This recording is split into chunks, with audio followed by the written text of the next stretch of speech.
Friends, आज की class है साइमल्टेनियस लीनियर इक्वेशन की।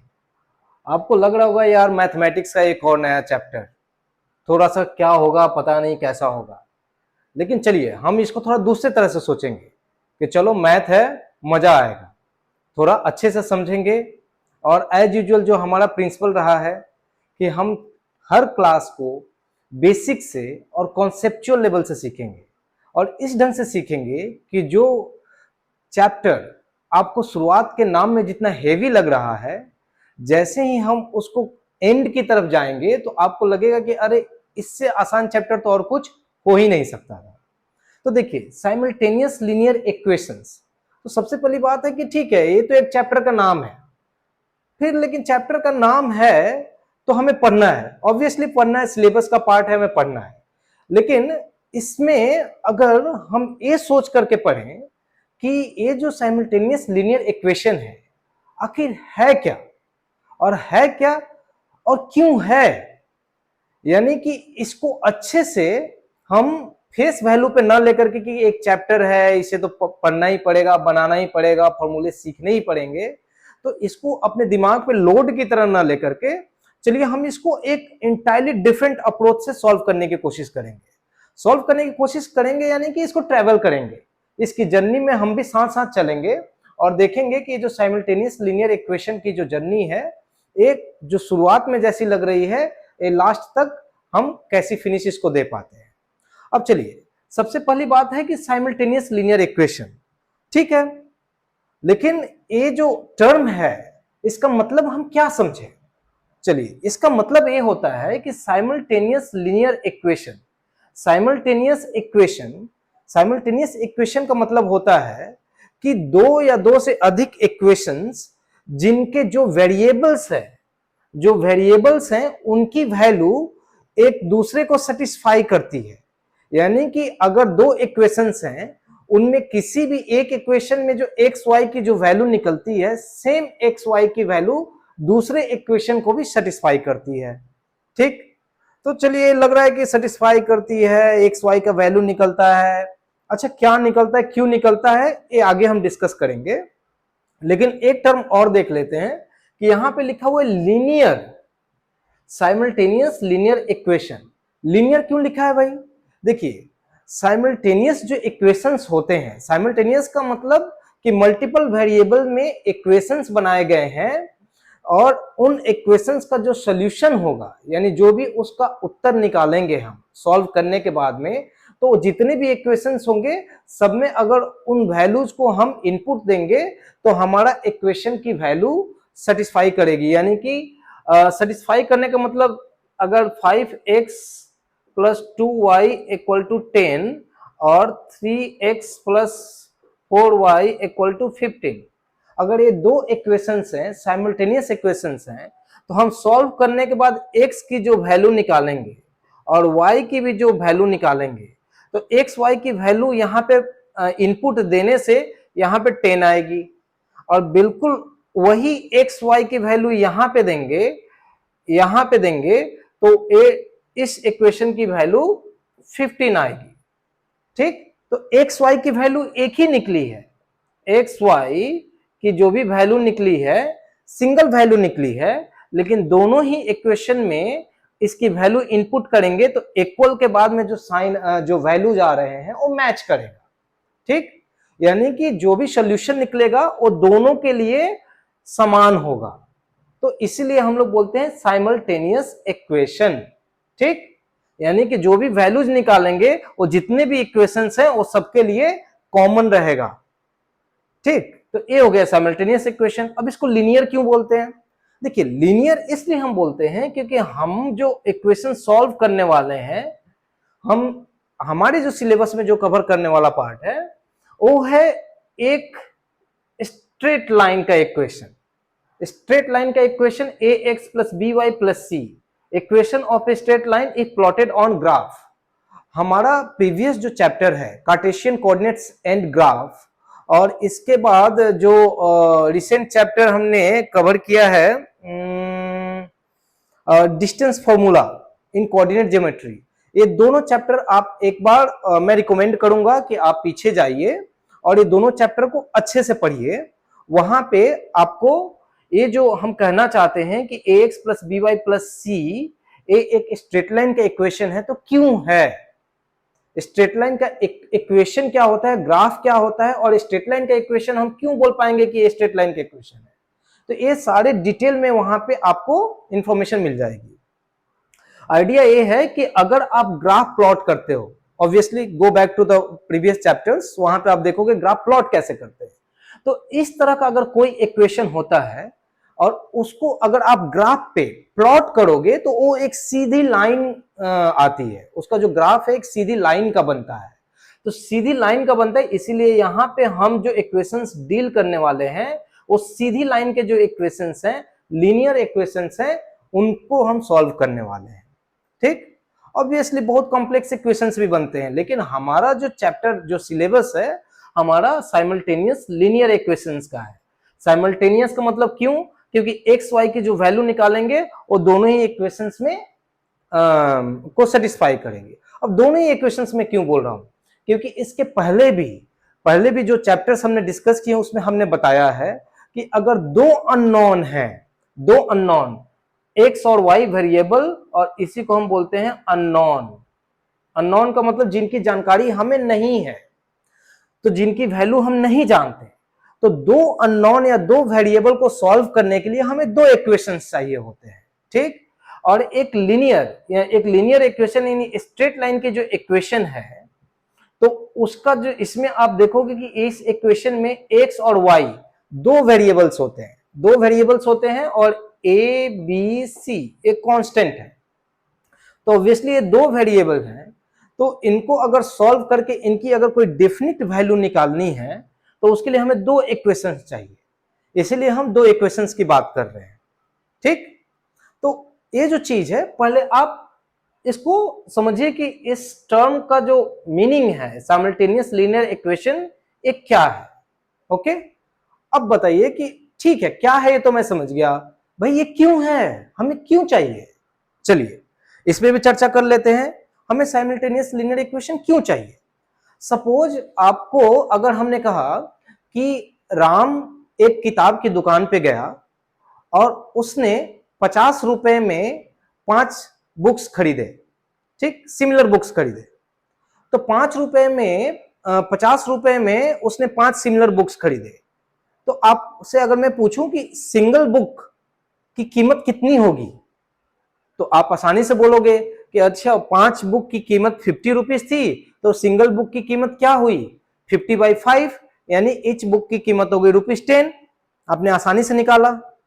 चलो भाई ये तो आसान था, क्योंकि यहां पे सिंगल अननोन था। अननोन क्या था? बुक की कीमत जो है वो अननोन है, यानी प्राइस ऑफ बुक जो है ये अननोन है या वेरिएबल है। ठीक, तो प्राइस ऑफ बुक अननोन है, वहां पे आपने आसानी से निकाला। क्यों? क्योंकि यहां पे सिर्फ एक प्राइस ऑफ बुक की बात थी, एक बुक की प्राइस की बात थी। लेकिन अगर मान लो अगर इस क्वेश्चन में थोड़ा सा हम ट्विस्ट करते हैं, अगर मैं आपसे पूछता हूं कि राम 50 रुपए लेकर के बुक की दुकान पे गया और उसने 5 नोटबुक्स और 3 पेन्स खरीदे, 5 नोटबुक्स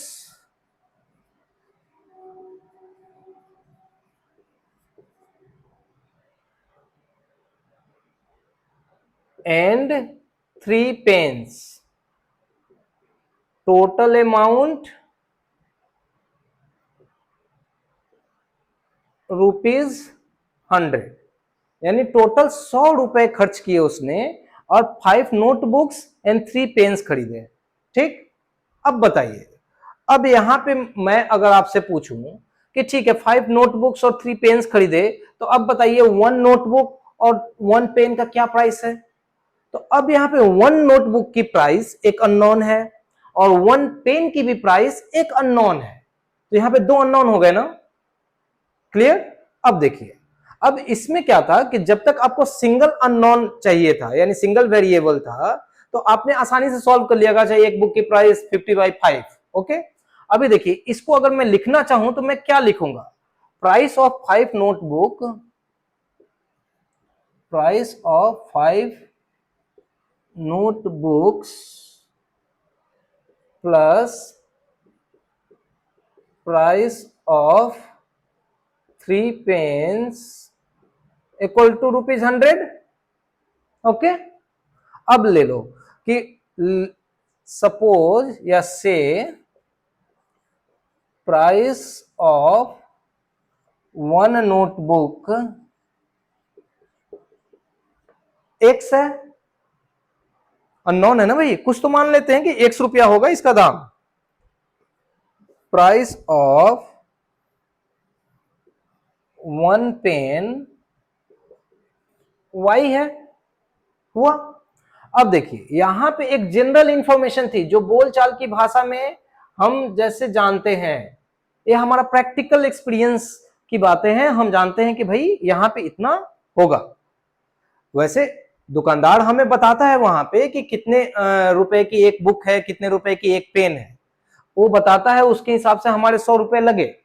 लेकिन मान लो कि उसने वो सारी चीजें बताई और वहां पे आपको डायरेक्टली वैल्यूज पता है, तो आपने यहाँ पे वैल्यूज X और Y यानी कि एक प्राइस ऑफ 1 नोटबुक पता है, प्राइस ऑफ 1 पेन पता है, तो आपने दोनों करके 100 आपके अमाउंट हुए, आपने उसको दे दिए, ठीक।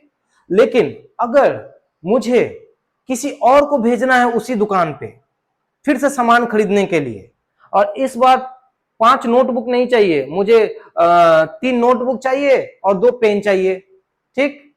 तो मैं क्या करूंगा, मुझे तो चाहिए होगा ना भाई कि एक नोटबुक की प्राइस कितनी थी और एक पेन की प्राइस कितनी थी, तब मैं टोटल अमाउंट कैलकुलेट करके और इसको टोटल पैसे दूंगा कि जाओ भाई इतने पैसे लेकर के जाओ, यहां से ये सारी चीजें तुमको मिल जाएंगी, ठीक। तो यहां पे भी क्या मैटर है कि हमें ये वैल्यूज अगर पता होंगी तो, ठीक। अगर मान लो कि कोई गया, वो खरीद करके लेकर के आया और वो बोल रहा है कि भाई ₹100 खर्च हो गए, हमने 5 नोटबुक लिए और 3 पेन लिए। आप पूछोगे भाई दाम कितने था, एक पेन और एक इसका दाम तो बता दो। बोला नहीं मुझे नहीं पता है, मैं नहीं बताऊंगा, ठीक है, नहीं बताऊंगा। फिर आपने क्या किया, किसी और को भी भेजा, उसको आपने भेजा, आपने उससे बोला कि भाई तू 3 बुक ले लेना, 3 नोटबुक ले लेना, 2 पेन ले लेना। वो भी गया खरीद करके लाया और बाकी बैलेंस पैसे उसने दे दिए, और उसने भी एक मान लो कि सपोज हमने दूसरी बार 3 नोटबुक, एक सेकेंड ठीक से नहीं हो रहा है, 3 नोटबुक प्लस 2 पेन, मान लो उसको ₹75 उसने खर्च किए। अब फिर मैं उससे पूछ रहा हूं कि यार बताओ तो सही, एक नोटबुक का कितना प्राइस पड़ा और एक पेन का क्या प्राइस हुआ। मैं घर पे बैठा हूं, मैं किसी को बार बार भेज रहा हूं सामान खरीदने के लिए, और दोनों जा रहे हैं, उन्होंने टोटल अमाउंट तो बता दिया कि इतने इतने पैसे लगे, लेकिन एक पेन की प्राइस कितनी है और एक नोटबुक की प्राइस कितनी है कोई नहीं बता रहा है। तो अगर वो नहीं बताएगा तो क्या मुझे पता नहीं लगेगा? चलिए, तो यहीं पे मैथमेटिक्स की जरूरत पड़ती है कि अगर सामने वाला सोच रहा है कि वो अपने आप को स्मार्ट समझ रहा है, वो आपको बिना बताए वो पैसे खर्च कर रहा है और उसे लगता है कि आपको नहीं पता लगेगा, तो बेसिकली चूंकि आप साइमल्टेनियस लीनियर इक्वेशन जानते हैं, तो आप आसानी से समझ जाएंगे, पता कर लेंगे कि एक नोटबुक की प्राइस कितनी है और एक पेन की प्राइस कितनी है। और जब ये पता कर लेंगे तो नेक्स्ट टाइम जब आपको किसी को भेजना होगा तो आप डेफिनेटली जानते हैं कि मेरे पास कितने रुपए मुझे उसे देने हैं, ठीक। तो इस तरह से आपकी प्लानिंग बेटर होगी। ये जस्ट फॉर एग्जांपल मैंने इस चीज को एग्जांपल ऐसा दे रहा हूं ताकि आप इसके साथ रिलेट कर पाओ। तो साइमल्टेनियस लीनियर इक्वेशन क्यों चाहिए होते हैं? चलिए अब यहां से बैक टू इस इक्वेशन से यहां पे आ जाते हैं।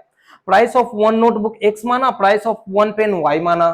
तो पहले केस में क्या होगा, प्राइस ऑफ 5 नोटबुक कितना होगा, 5 इंटू X। एक नोटबुक का दाम अगर X है तो 5 नोटबुक का दाम कितना होगा, 5X, plus price of 3 pen कितना होगा, 3 इंटू वाई। क्यों?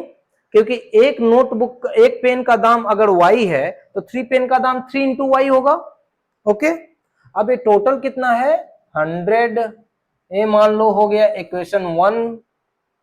दूसरा कंडीशन लो, 3 नोटबुक की प्राइस हो गई 3x प्लस 2 पेन, तो 2 पेन की प्राइस हो गई 2y इक्वल टू अमाउंट कितना आया 75।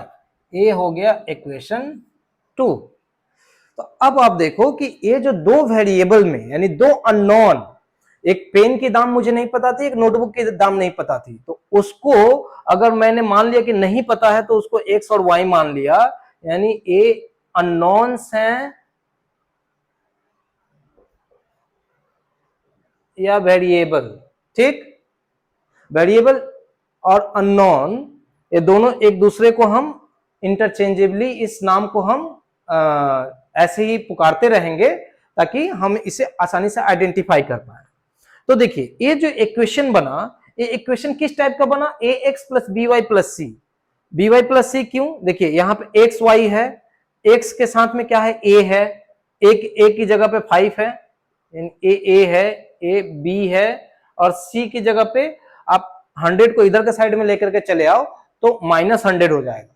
ठीक, तो ए ओवरऑल इस इक्वेशन के फॉर्मेट में है, यानी ए एक लीनियर इक्वेशन है, लीनियर इक्वेशन।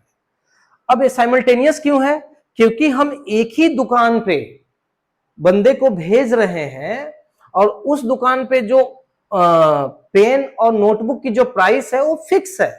तो एक जो पेन और एक जो नोटबुक की जो प्राइस निकल करके आएगी एक्स और वाई, तो वही वैल्यू एक्स और वाई की इसमें रखेंगे तो 100 आएगा, और वही एक्स और वाई की वैल्यू इस इक्वेशन में रखेंगे तो 75 आएगा। तो इसीलिए इसे बोलते हैं साइमल्टेनियस। साइमल्टेनियस इक्वेशन और लीनियर इक्वेशन इसलिए क्योंकि ये एक स्ट्रेट लाइन का इक्वेशन है। स्ट्रेट लाइन का इक्वेशन क्यों है और कैसे है, ऑब्वियसली आप पीछे वाले चैप्टर्स जाइए, वहां पे देखिए कि इस तरह के इक्वेशंस का ग्राफ कैसे प्लॉट करते हैं, और ग्राफ आप प्लॉट करेंगे तो आपको दिखेगा क्या कि जो भी ग्राफ प्लॉट करते हैं वो स्ट्रेट लाइन की तरह आता है, तो इसीलिए इसे साइमल्टेनियस लीनियर इक्वेशन कहते हैं। ठीक है, तो यहां तक आपने ये समझा कि साइमल्टेनियस लीनियर इक्वेशन का डिफिनेशन यानी एक्चुअली होता क्या है और क्यों चाहिए हमें, यानी मैथमेटिकली इसकी रिक्वायरमेंट क्यों है। तो ये आपने समझ लिया कि प्रॉब्लम्स हमारे पास बहुत तरह की आती हैं और उन प्रॉब्लम्स को इक्वेशन के टर्म्स में हम डेवलप कर देते हैं, तो ये साइमल्टेनियस लीनियर इक्वेशन हो गए। तो यहां तक तो आप पहुंच गए। अब आप आ जाओ कि मान लो कि हम साइमल्टेनियस इक्वेशन समझ गए, खुशी की बात है, क्यों चाहिए ये भी समझ गए, और भी ज्यादा खुशी की बात है। अब इसके बाद में हमने साइमल्टेनियस इक्वेशन डेवलप भी कर लिया। ओके, इस तरह के दो इक्वेशंस हमने बना भी लिए। ठीक, लेकिन भाई ये तो बनाया, ये तो स्टेज 1 है। हमारा ओवरऑल आइडिया क्या था, यानी कि हम अगर मार्केट से सब्जी, नमक, सरसों तेल, हल्दी और गैस और गैस का चूल्हा, ये सभी चीजें इकट्ठा करते हैं तो अल्टीमेटली करना क्या चाहते हैं, ऑब्वियसली सब्जी बनाना चाहते हैं ना, तो सब्जी बननी चाहिए ना। तो यहाँ पे अल्टीमेटली क्या है कि हमें चाहिए क्या, ये जो इक्वेशंस है, इक्वेशंस में हमारा पॉइंट ऑफ कंसर्न क्या है, हमें वैल्यू चाहिए, एक्स और वाई की वैल्यू चाहिए। यानी कि सारा झमेला, सारा तामझाम इसीलिए है क्योंकि हमें एक्स और वाई की वैल्यू चाहिए, क्योंकि वो हमारे काम की चीज है।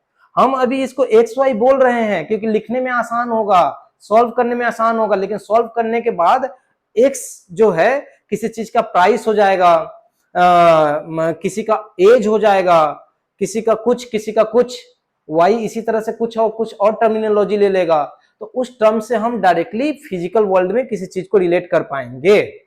ठीक, तो आप ये फिजिकल कॉन्टेक्स्ट में आप समझ गए कि लीनियर इक्वेशन क्या है, क्यों है।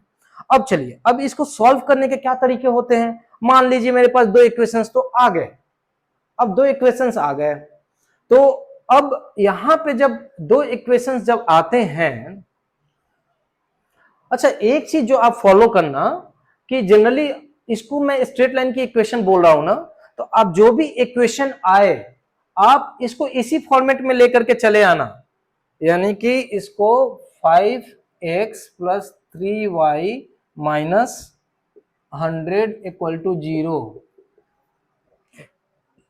और 3x plus 2y minus 75 equal to 0 2। यानी अब देखो सिमिलरिटी हो गई ना इसी फॉर्मेट में।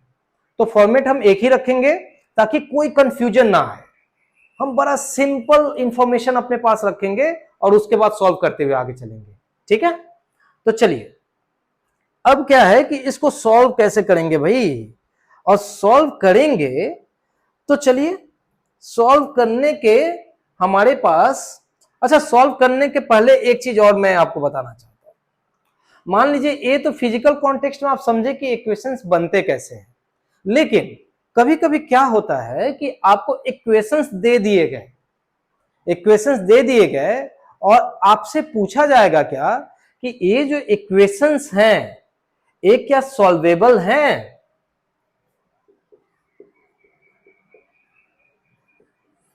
सॉल्वेबल,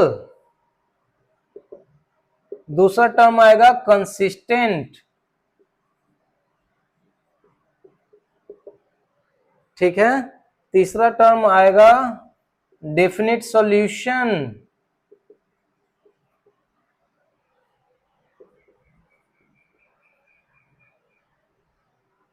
ठीक है, चौथा टर्म आएगा नॉन सॉल्वेबल।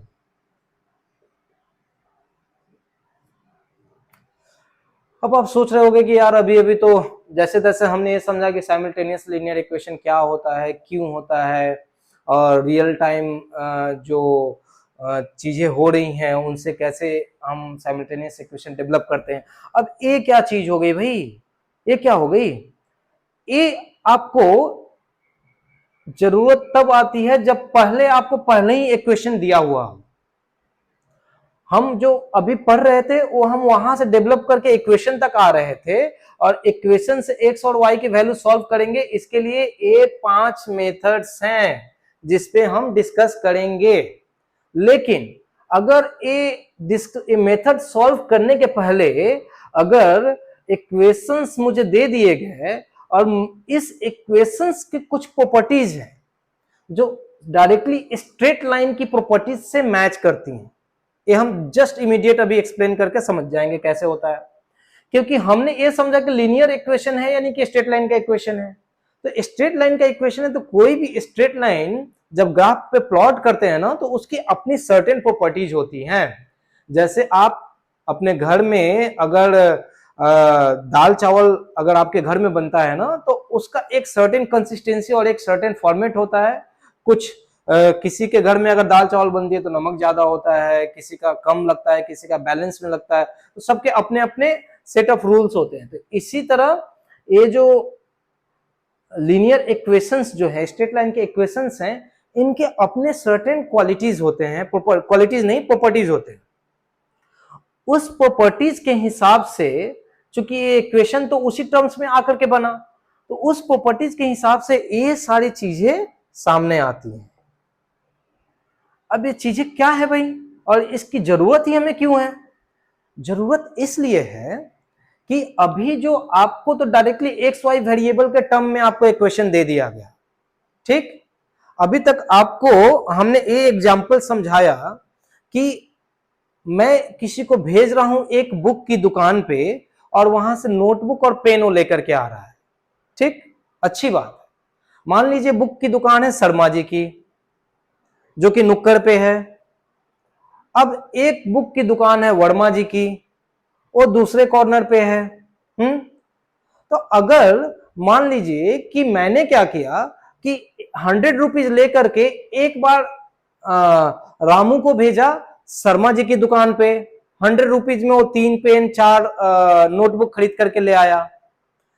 उसी के बाद मैंने 75 रुपीज लेकर के रामू को फिर से भेजा, लेकिन इस बार वर्मा जी के दुकान पे वो चला गया।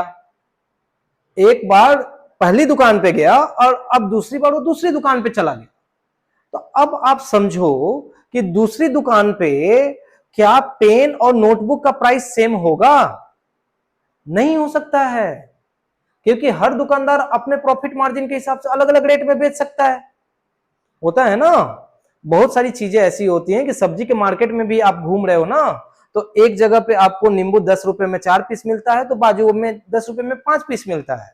ठीक, तो इसी तरह क्या हुआ कि पेन और नोटबुक लेने के लिए एक बार शर्मा जी के दुकान पे गए, तो उन्हें अलग क्वांटिटी ऑफ पेन, अलग क्वांटिटी ऑफ नोटबुक मिली। अगर वही वर्मा जी की दुकान पे चले गए तो वही 100 रुपए में वो पेन और नोटबुक का जो टोटल नंबर है चेंज हो जाता है। क्यों? क्योंकि उनकी प्राइस अलग है, इनकी प्राइस अलग है।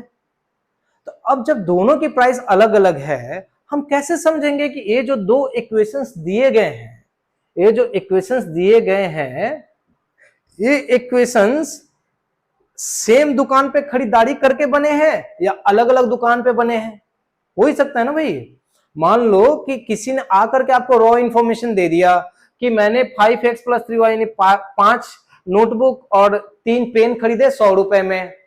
फिर उसने बोल दिया क्या कि मैंने 3 नोटबुक और 2 पेन खरीदे 75 रुपए में। बस इतना उसने बोल दिया, उसने एक्स्ट्रा इंफॉर्मेशन दिया ही नहीं कि मैंने शर्मा जी की दुकान से खरीदा या वर्मा जी की दुकान से खरीदा। हमने तो मान लिया चलो इसने खरीदा है, तो बेसिकली हमने मान लिया कि ऐसा है, तो ये शर्मा जी की दुकान से, यानी जो एक दुकान हमारे दिमाग में रहता है कि अच्छा दुकान से ही लेकर के आया है, जो पास वाली दुकान है वहां से लेकर आया होगा, उसके हिसाब से ये वाला वैल्यूज आया, हमने इक्वेशन सेट कर लिया। अब इसके बाद जब इसको सॉल्व करने जा रहे हैं तो देख रहे हैं यार ये तो किसी भी तरह से सॉल्व हो नहीं रहा है, यानी एक्स वाई की वैल्यू मिल ही नहीं रही है, मैच नहीं कर रही है। या जब वैल्यू हम निकाल रहे हैं तो उस वैल्यू को अगर इस इक्वेशन में डाले तो ये तो सेटिस्फाई कर रहा है, लेकिन इसमें डाले तो सेटिस्फाई नहीं कर रहा है। ठीक, तो सेटिस्फाई नहीं कर रहा तो क्यों? तब तो यार ये साइमल्टेनियस इक्वेशन नहीं हुआ।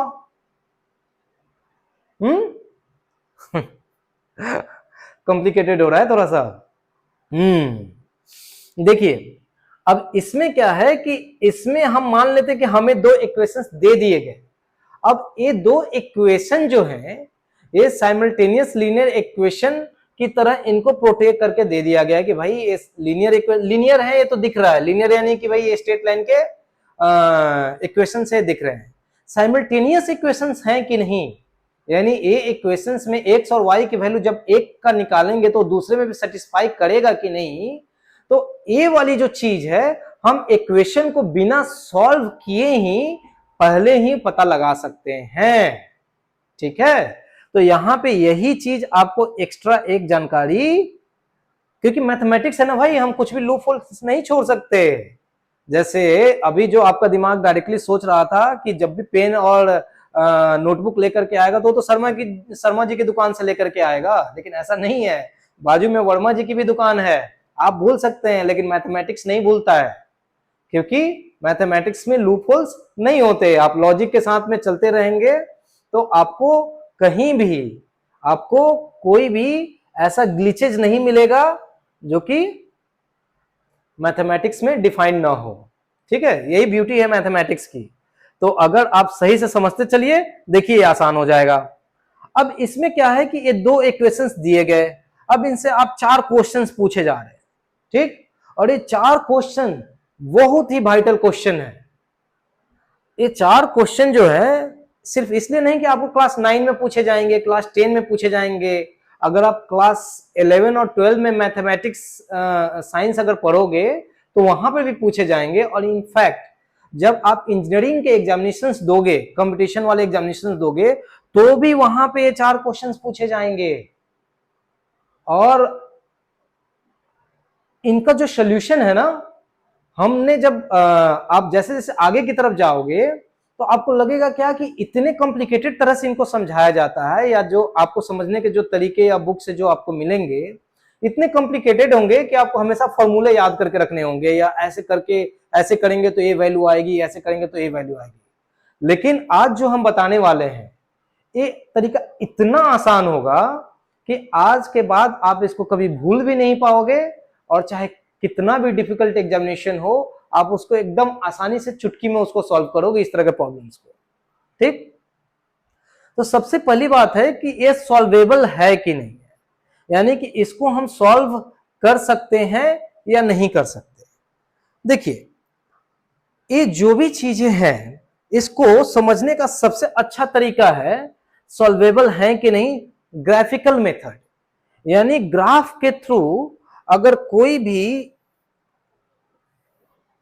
इक्वेशन जो है उसको जब प्लॉट करके सॉल्व करने की कोशिश करते हैं तो बहुत आसानी से सॉल्व होता है। शुरू में आपको लगेगा कि यार ग्राफ प्लॉट करना ही तो अपने आप में डिफिकल्ट वर्क है, लेकिन अगर आप हमारे बैक क्लासेस में जाकर के देखोगे कि कितनी आसानी से हम ग्राफ सॉल्व करते हैं तो आपको ये वाला तरीका सबसे मजेदार हो जाएगा। चलिए पहले ग्राफ की मेथड से हम समझते हैं कि मान लो कि 5x 3y माइनस 100 ये एक स्ट्रेट लाइन है। आप मान लो कि ये स्ट्रेट लाइन मान लो कि इसको मैं देखता हूं, x की वैल्यू अगर 0 रहेगी तो y की वैल्यू हो जाएगी 100/3। तो x की वैल्यू 0 तो y की वैल्यू 100/3 हो गई यहाँ पे, ठीक है। इसके बाद में y की वैल्यू 0 होगी तो x की वैल्यू आ जाएगी 20, x की वैल्यू आ जाएगी 20। तो ए 2 पॉइंट से जाता हुआ एक स्ट्रेट लाइन है, मैंने इसको ड्रॉ किया और ये हुआ 100/3, 0,100/3 और ये 20,0। 2 पॉइंट्स निकाल कर मैंने इसको ड्रॉ किया, टेंटेटिव ड्रॉ कर रहा हूं बस दिखाने के लिए। जो दूसरा इक्वेशन है 3x + 2y - 75, यहाँ पे x की वैल्यू आप 0 रखो, x की वैल्यू 0 कहाँ पे होगी, ये y एक्सिस पे x की वैल्यू 0 होगी तो y की वैल्यू कितना हो जाएगी 75/2। तो 75/2, 75/2 का मतलब कितना होगा 38 के आसपास। तो a वाली जो वैल्यू होगी ना इससे ऊपर आएगी, कहीं यहां पे आएगी, ठीक। दूसरी जो वैल्यू है x की वैल्यू y की वैल्यू 0 रखो, y की वैल्यू y एक्सिस पे 0 रहती है तो x की वैल्यू कितनी आ जाएगी 25। तो x की वैल्यू आ रही है 25, ठीक। तो यहां पे x की वैल्यू आ रही है 25। अब ये जो लाइन है ऐसे जा रहा है, ये जो लाइन है ऐसे जा रहा है। अब आपको देख करके लग रहा होगा कि यार ये लाइन तो अलग जा रही है, ये लाइन अलग जा रही है, ओके। लेकिन एक चीज जो हमने कहा था कि आप जब भी 2 पॉइंट्स या 3 पॉइंट्स लेकर स्ट्रेट लाइन ड्रॉ करते हो तो इसके बाद इसको आगे की तरफ बढ़ाइए। अब ये दोनों को जब बढ़ाओगे ना तो यहां पे जाकर के कहीं पे ये लाइन इंटरसेक्ट करेगी, ठीक। पीछे में इन दोनों की दूरियां बढ़ती चली जाएंगी लेकिन सामने में वहां पे इंटरसेक्ट करेगी। तो जब इंटरसेक्ट करेगी यानी कि यहाँ पे x और y, इंटरसेक्ट का मतलब क्या होता है कि ये जो डिफिनिट पॉइंट मिला P, तो इस पॉइंट का ओरिजिन से x वैल्यू मिला और यहां से इसका y वैल्यू मिला, यानी x और y की डेफिनिट वैल्यू मिली। डेफिनिट वैल्यू मिली का क्या मतलब कि x और y की वैल्यू हमें मिल गई। x और y की वैल्यू मिल गई तो हम क्या करेंगे, उसको इस इक्वेशन में इनपुट करेंगे तो हमारा जो सॉल्यूशन है वो निकल जाएगा। तो अब देखिए इसमें क्या है कि पहले तो क्वेश्चन ये आया कि ये सॉल्वेबल है कि नहीं, तो ऑब्वियसली सॉल्वेबल है क्योंकि यहाँ पे x और y की वैल्यू हम निकाल पा रहे हैं, ठीक है। x और आप ध्यान दीजिए x और y की वैल्यू हम निकाल पा रहे हैं, यानी x और y की वैल्यू हम यहां से सॉल्व कर पा रहे हैं। तो जस्ट बिकॉज हम इसको सॉल्व कर सकते हैं तो इसीलिए ये सॉल्वेबल है, ठीक है। अब देखिए सॉल्वेबल है, अगर ये चीज मुझे सिर्फ इक्वेशन देख करके निकालना होता तो मैं कैसे निकालता। ये तो ठीक है मैंने ग्राफ पे प्लॉट किया और ये सब करके समझ लिया कि यार ये तो ऐसा होता है। क्या मैं सिर्फ इक्वेशन देख करके बता सकता था कि सॉल्वेबल है कि नहीं है। चलिए अब मैं बताता हूं कि ये कैसे ये हो सकता है।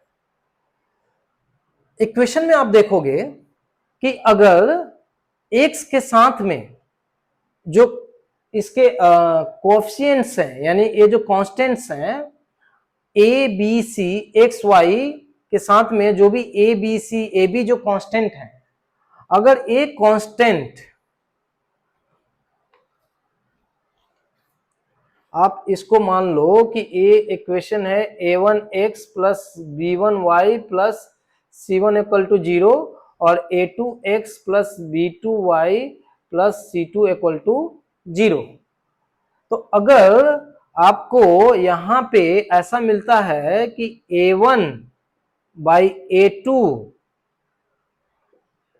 is not equal to B1 by B2, अगर A1 और A2 का रेशियो B1 और B2 के रेशियो के बराबर नहीं है, ठीक है, अगर ये रेशियो बराबर नहीं है तो इसका मतलब है कि ये जो इक्वेशन है ये सॉल्वेबल है, ठीक है। अब ये ऐसा क्यों है, क्योंकि इसको आप पहले देखो कि इस तरह के इक्वेशन को हम जब ग्राफ पे प्लॉट कर रहे हैं तो हमें एक्स वाई की डिफरेंट वैल्यू मिल रही है, तो एक्स वाई की डिफरेंट वैल्यू मिल रही है, नहीं कि ये सॉल्वेबल है। सॉल्वेबल के बाद कंसिस्टेंट, कंसिस्टेंट का मतलब क्या होता है कि ये जो चीजें हैं इनका जो भी वैल्यू मिल रही है ना उनमें कंसिस्टेंसी है, यानी वो वैल्यू एक दूसरे को सेटिस्फाई कर रहे हैं, यानी एक्स की वैल्यू, एक्स और वाई की वैल्यू इस इक्वेशन में और इस इक्वेशन में दोनों में ही पुट करोगे, यानी वैल्यू रखोगे तो यहाँ पे वैल्यू सॉल्व करने पे जीरो ही आएगा, यानी कि ये एक्स और वाई की जो वैल्यू निकल रही है सॉल्व करने के बाद में कंसिस्टेंट है, यानी कि ये एक दोनों इक्वेशन को सेटिस्फाई कर रहे हैं, तो ये सॉल्वेबल भी हैं और कंसिस्टेंट भी हैं। अब मान लो कि ये जो सॉल्वेबल भी हैं कंसिस्टेंट भी हैं, तो अगर ऐसा है तो भाई ये कौन कौन से प्रॉपर्टीज फॉलो कर रहे हैं, तो यहां पे आप देखो, यहां पे है A1, ए है B1, ए है C1, ए है A2, ए है B2, ए है C2, तो यहां पे हम देख रहे हैं क्या कि यहां पे A1 by A2 is not equal to B1 by B2, यानी ये जो दोनों रेशियो हैं ये आपस में एक जैसे नहीं है, ठीक है, तो एक जैसे नहीं है, इसीलिए इनका जो अपना जो सॉल्यूशन है ये सॉल्वेबल भी है और कंसिस्टेंट भी है, और एक चीज है कि इनका एक एक्स्ट्रा पॉइंट ये है कि इनका सॉल्यूशन डेफिनिट सॉल्यूशन है। डेफिनिट का मतलब क्या, एक्स और वाई की एक ही वैल्यू निकल रही है, तो अब समझ में आएगा यार एक्स और वाई की एक ही वैल्यू निकल रही है क्या मतलब होता है, एक्स और वाई की और भी वैल्यूज निकल सकती हैं क्या, तो चलिए देखते हैं और क्या पॉसिबिलिटीज आ सकती हैं। अच्छा,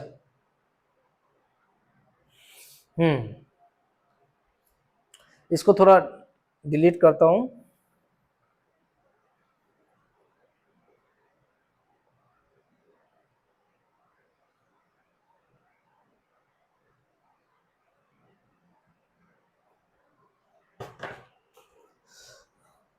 अच्छा, ये जो भी हम क्लासेज जो सॉल्व कर रहे हैं ना, जो भी क्लासेज हम अभी ले रहे हैं, तो यहाँ पे जो रेफरेंस बुक हम फॉलो कर रहे हैं वेस्ट बंगाल बोर्ड की गणित प्रकाश क्लास 9 की जो बुक है, इसे हम एज ए रेफरेंस बुक लेकर के चल रहे हैं, और इसी से जो प्रॉब्लम्स आते हैं उसको हम सॉल्व करते हैं।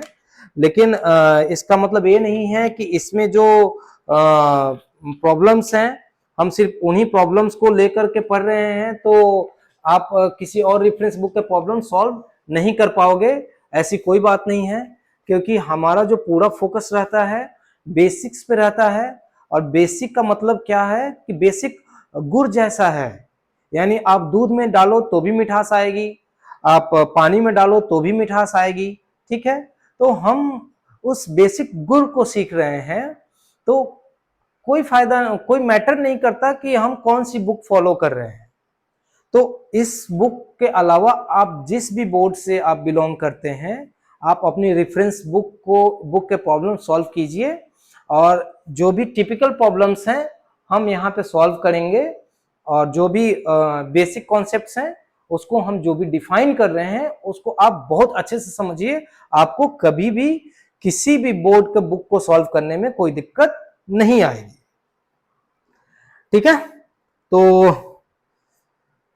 चलिए आते हैं,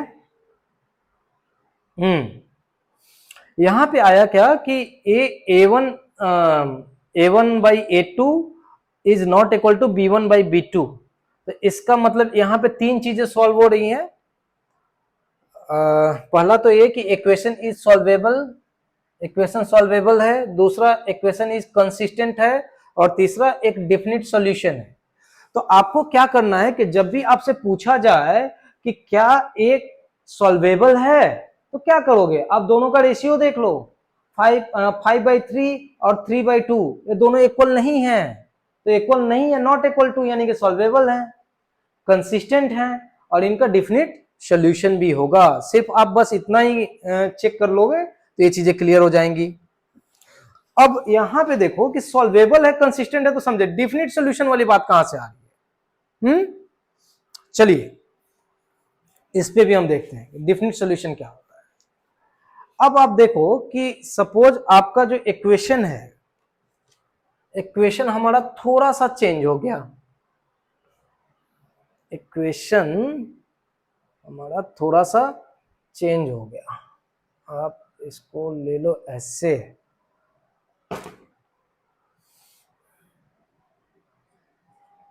(5x + 3y - 100 = 0), 10x + 6y - 200 = 0।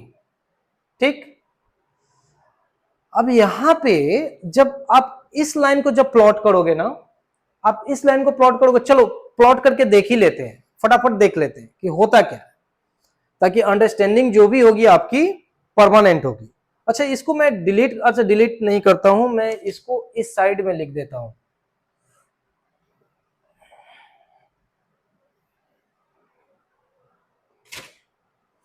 अब समझ जाओ कि यहां पे हमने ग्राफ लिया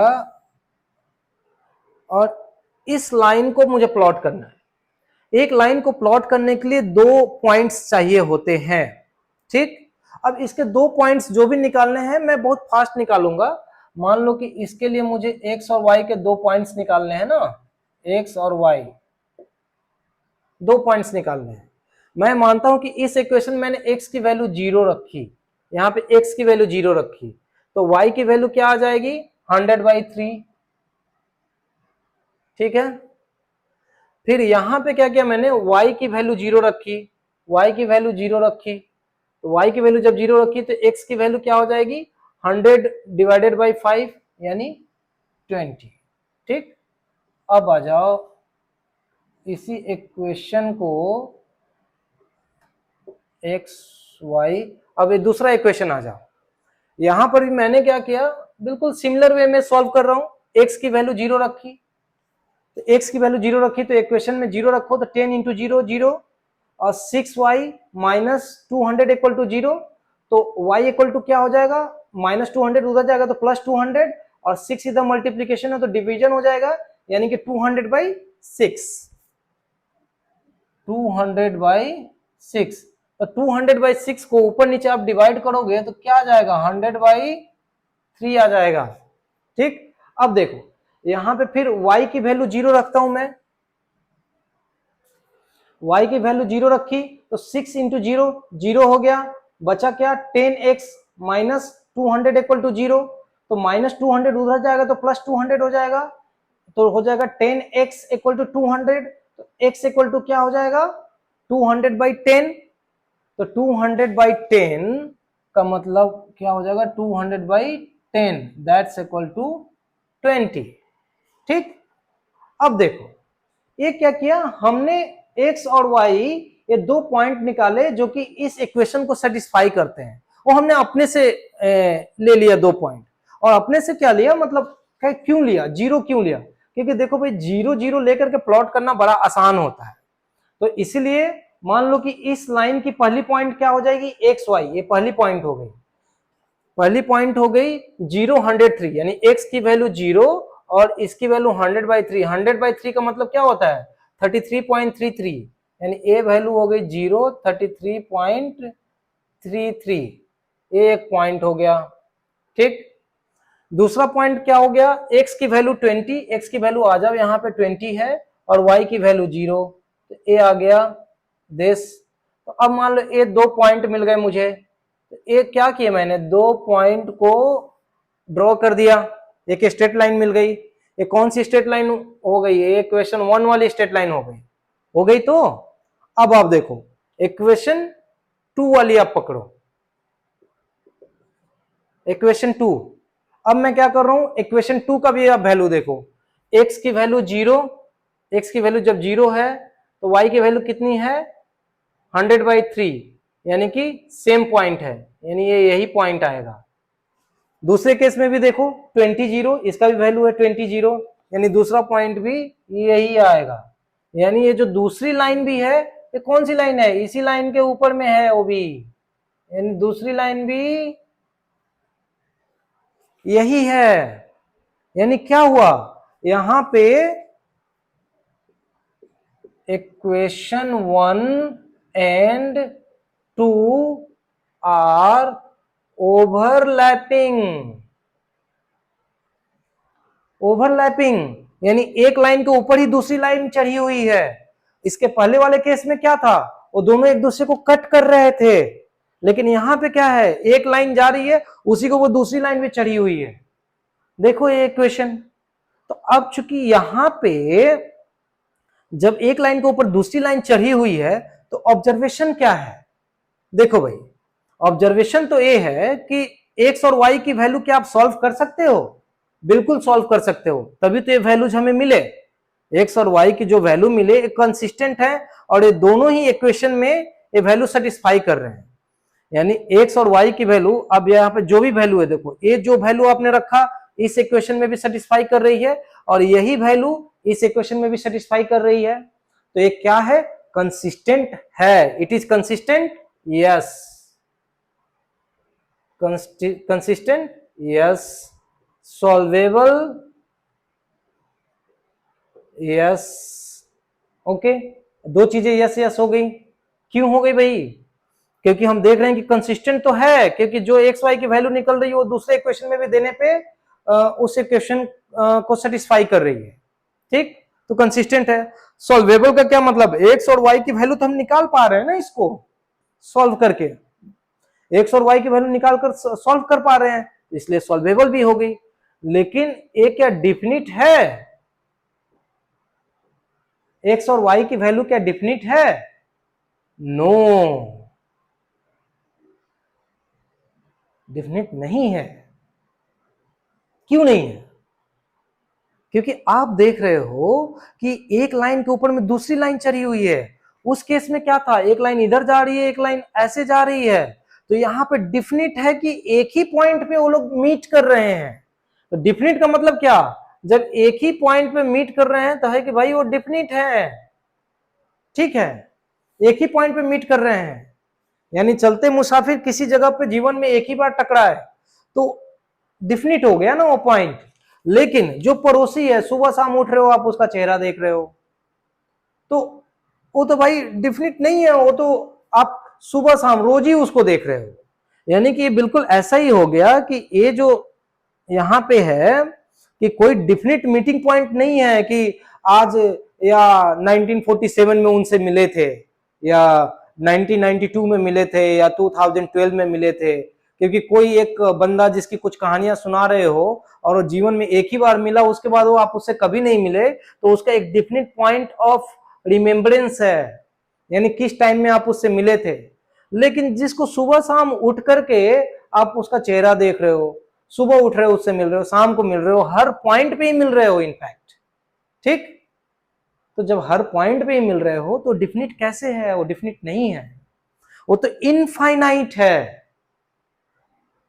डिफिनिट का मतलब कि उसको एकदम डिफाइन करके उस पॉइंट को ग्राउट कर दो, यानी वहां पे खूंटा ठोक दो। ठीक है, लेकिन इनफाइनाइट का मतलब इनफाइनाइट है, वो कुछ भी हो सकता है, आप लिखते ही रहो। इनफाइनाइट क्यों है? क्योंकि ये जो दो लाइन है इस पॉइंट पे मिल रही है, इस पॉइंट पे मिल रही है, इस पॉइंट पे मिल रही है, इस पॉइंट पे मिल रही है, इस पॉइंट पे, इस पॉइंट पे, इस पॉइंट पे, इस पॉइंट पे, इस पॉइंट पे, इस पॉइंट पे, मतलब ये जहां तक इन्फिनिटी तक आप लाइन ड्रॉ कर सकते हो, वहां तक ये पॉइंट एक दूसरे पर मिल रही है। यानी इनमें जो एक्स वाई की जो वैल्यू आएगी ना, वो एक दूसरे को सेटिस्फाई करेगी। तो जब ऐसा होगा तो इनका सॉल्यूशन जो है डिफिनिट नहीं है। समझ गए आप? तो मान लो कि ये तो ग्राफिकली हमने समझ लिया, लेकिन अगर मुझे इक्वेशन देख करके अगर सिर्फ समझना हो तो मैं कैसे समझूंगा कि इनका सॉल्यूशन कंसिस्टेंट है, सॉल्वेबल है, लेकिन डिफिनिट नहीं है? कैसे समझूंगा? चलो देख लेते हैं। मान लो यहां पे क्या है, ए है A1, ए है B1, ए है C1, ए है A2, ए है B2 और ए है C2। ठीक है, जनरल टर्म्स में लिखेंगे तो यहां पे क्या है, A1 बाई A2 का मतलब कितना है, 5/10। यहां पे B1 बाई B2 का मतलब कितना है, 3/6। एंड C1 बाई C2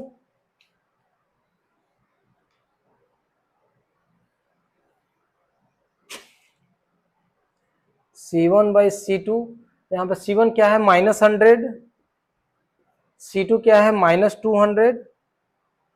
देखिए माइनस का वैल्यू इसलिए हम ले रहे हैं क्योंकि हमारा जो जनरल इक्वेशन है उसमें C की वैल्यू हमने पॉजिटिव रखी है, तो यहाँ पे -100 लेकर के माइनस के पहले प्लस का साइन है, इस तरह से हम एज्यूम कर रहे हैं, तो इसको भी हमने रखा।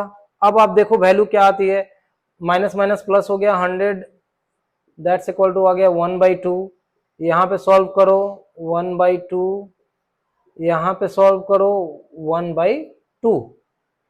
तो अभी आप क्या देख रहे हो यहाँ पे कि A1/A2 equal to B1/B2 equal to C1/C2।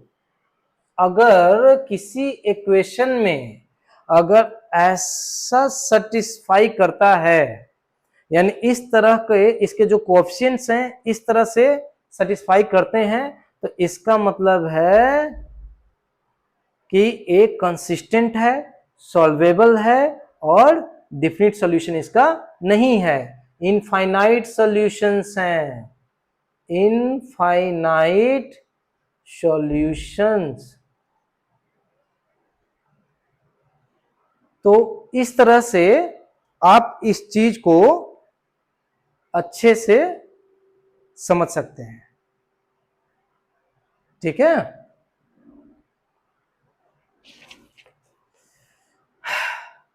तो इस चीज को आप रिवाइंड करके थोड़ा सा स्लो मोशन में एक बार फिर से देख लीजिए।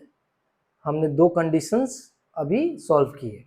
ओके, अब तीसरा क्या हो सकता है, तीसरा भी देख लेते हैं। चलिए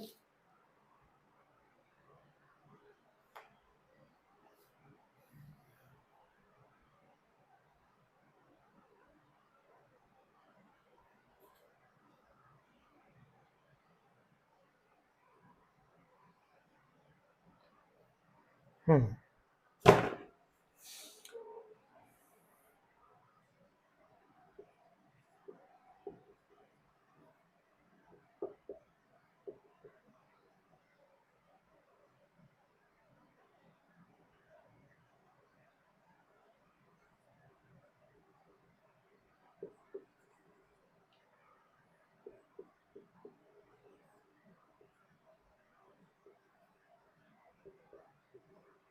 हम्म तीसरा इक्वेशन ये हो सकता है। अब आप सोचोगे यार ये तीसरा इक्वेशन हुआ, चलो देख लेते हैं इसको भी, ग्राफिकली देखते हैं क्या होता है। आप पहला इक्वेशन ले लो, दिस इज इक्वेशन 1। इसको अगर आप सॉल्व करोगे 2 पॉइंट्स, डेफिनेटली पहले हम 2 पॉइंट से निकालेंगे। ऑब्वियसली हमारा आसान तरीका है, x की वैल्यू 0 रखा हमने यहाँ पे, 5 × 0 0, तो 2y - 100 इक्वल टू 0, तो 100 उधर चला जाएगा, y की वैल्यू आएगी 50 सॉल्व करने पे। फिर यहाँ पे y की वैल्यू आप 0 रखो, y की वैल्यू हमने 0 रखा, तो a वैल्यू तो 0 हो गया। इसके बाद 5x इक्वल टू 100 होगा, यानी a आएगी वैल्यू 20। दूसरे इक्वेशन को सॉल्व करते हैं हम।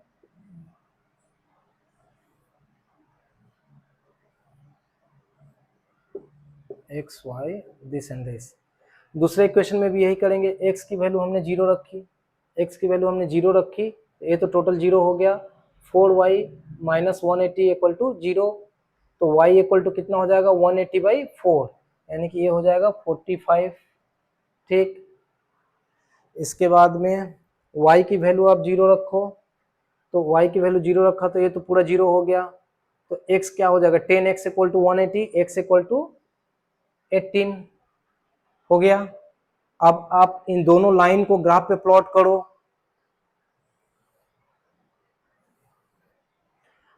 पहला लाइन क्या है, 0 50, यानी x की वैल्यू 0, y की वैल्यू 50, तो मान लो x की वैल्यू 0, y की वैल्यू 50, यहाँ पे वैल्यू आ रहा है 50, ये पॉइंट है 0 50 वाली, ठीक है।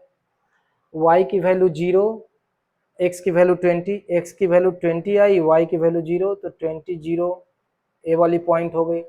ये दोनों पॉइंट को मिला करके आपने एक स्ट्रेट लाइन ड्रॉ किया, ठीक है। इस स्ट्रेट लाइन को इधर दोनों तरफ आप एक्सटेंड कर सकते हो। दूसरा इक्वेशन क्या है, x की वैल्यू 0 है, y की वैल्यू 45, x की वैल्यू 0, y की वैल्यू 45, यानी इससे 5 यूनिट नीचे रहेगा, तो 0 45 आपने ले लिया। इसके बाद में है कि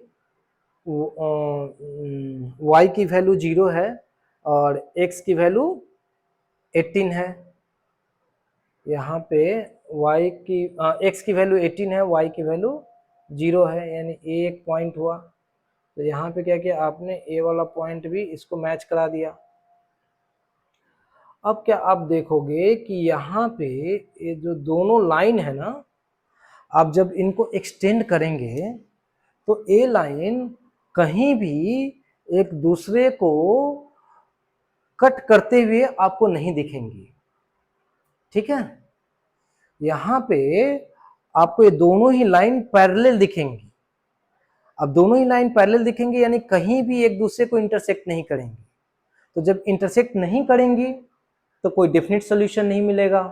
अगर ओवरलैप करती तो इनफाइनाइट नंबर ऑफ सॉल्यूशंस मिलता, लेकिन भाई ना तो ये इंटरसेक्ट कर रही है ना ओवरलैप कर रही है, ये तो पैरेलल जा रही है। तो पैरेलल जा रही है इसका क्या मतलब कि इसका कोई डेफिनेट सॉल्यूशन नहीं है। No definite solution, no definite solution, पहला चीज ये हुआ। इसके बाद दूसरा सॉल्वेबल। अब मान लो कि यहाँ पे x की वैल्यू 0 और y की वैल्यू 50 है, ये पहले इक्वेशन के हिसाब से। तो a वाली वैल्यू मैं दूसरे इक्वेशन में रख करके देखता हूँ कि x की वैल्यू मैंने 0 रखी तो 10 इंटू 0 और प्लस y की वैल्यू 50 रखी तो 4 इंटू 50 माइनस 180 इक्वल टू 0 आना चाहिए। लेकिन ये क्या आ रहा है, 10 इंटू 0, तो ये तो 0 हो गया, लेकिन 4 इंटू 50 ये हो गया 200, 200 माइनस 180 इक्वल टू, ये तो 20 आता है ना भाई, this is equal to 20, 20 is not equal to 0। यानी कि इस इक्वेशन में जो एक्स वाई की वैल्यू जो सेटिस्फाई कर रही है वो यहाँ पे सेम वैल्यू इसमें सेटिस्फाई नहीं कर रही है। ऑब्वियसली एक लाइन पे बहुत सारे पॉइंट्स होते हैं, तो जरूरी नहीं है कि हर पॉइंट्स उस इक्वेशन का लेकर के इस पे डाल दो तो सेटिस्फाई कर ही जाए, ये पॉसिबल भी नहीं है। लेकिन यहाँ पे आप देखोगे क्या कि एक कभी भी कोई भी वैल्यू इस लाइन पे, चाहे इनफाइनाइट नंबर्स ऑफ तुम वैल्यू ले लो, लेकिन उन सारे वैल्यूज को जब इस इक्वेशंस में पुट करोगे तो आंसर तुमको सेटिस्फैक्टरी नहीं मिलेंगे। यानी एक्स वाई की वैल्यू पुट करने पे माइनस 180 करने पे 0 आना चाहिए, वो नहीं आएगा, ठीक है।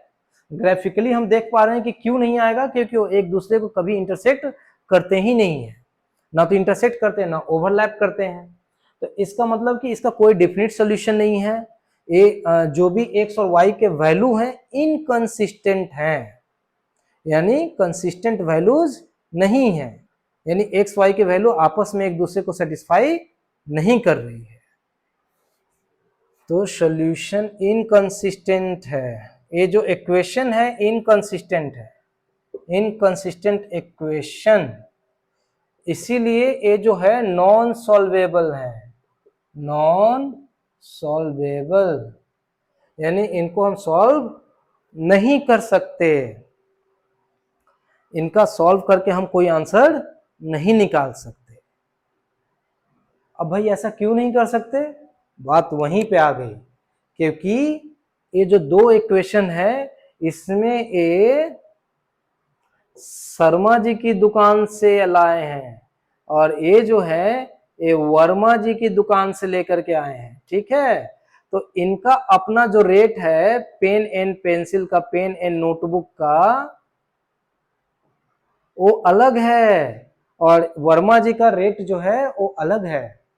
तो इसीलिए ये इनकंसिस्टेंट है, इनकंसिस्टेंट है, नॉन सॉल्वेबल है और कोई डेफिनेट सॉल्यूशन इसका नहीं मिलेगा।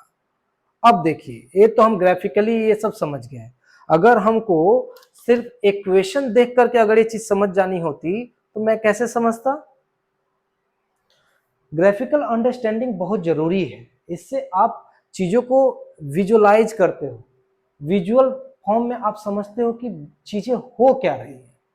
तो आप समझ पाओगे कि नो डेफिनिट सोल्यूशन क्यों बोल रहे हैं, इनकंसिस्टेंट क्यों बोल रहे हैं, नॉन सॉल्वेबल क्यों बोल रहे हैं। ये जो टर्मिनोलॉजी जो बोल रहा हूं मैं, और ये जो एग्जामिनेशन में घुमा फिरा करके आपको अलग अलग तरह से पूछे जाएंगे, तो ये आपके दिमाग में एक इमेज की तरह फिट हो जानी चाहिए, ठीक है। और इमेज की तरफ तभी फिट होगा जब आपकी अंडरस्टैंडिंग इस कॉन्सेप्ट को लेकर के एकदम क्लियर होगी, ठीक है।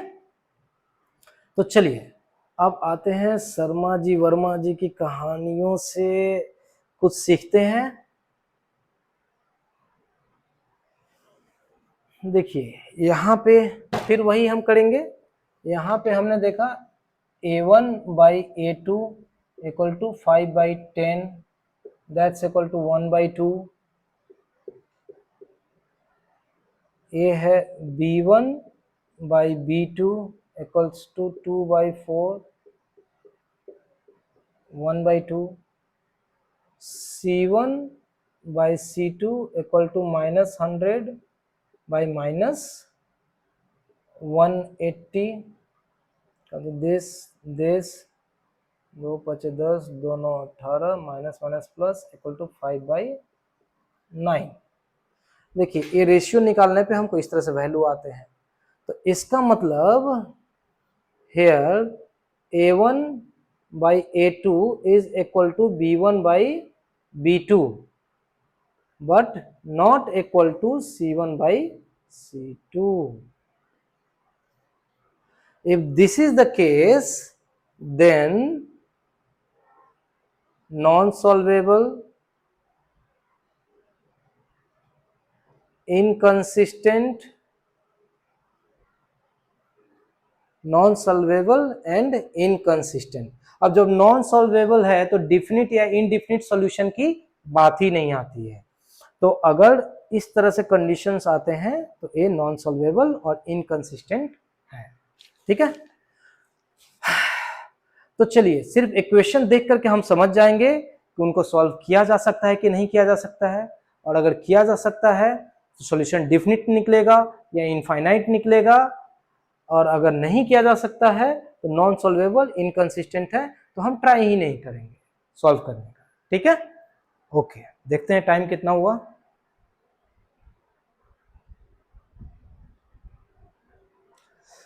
अच्छा तो ऑलरेडी 1 घंटे हो चुके हैं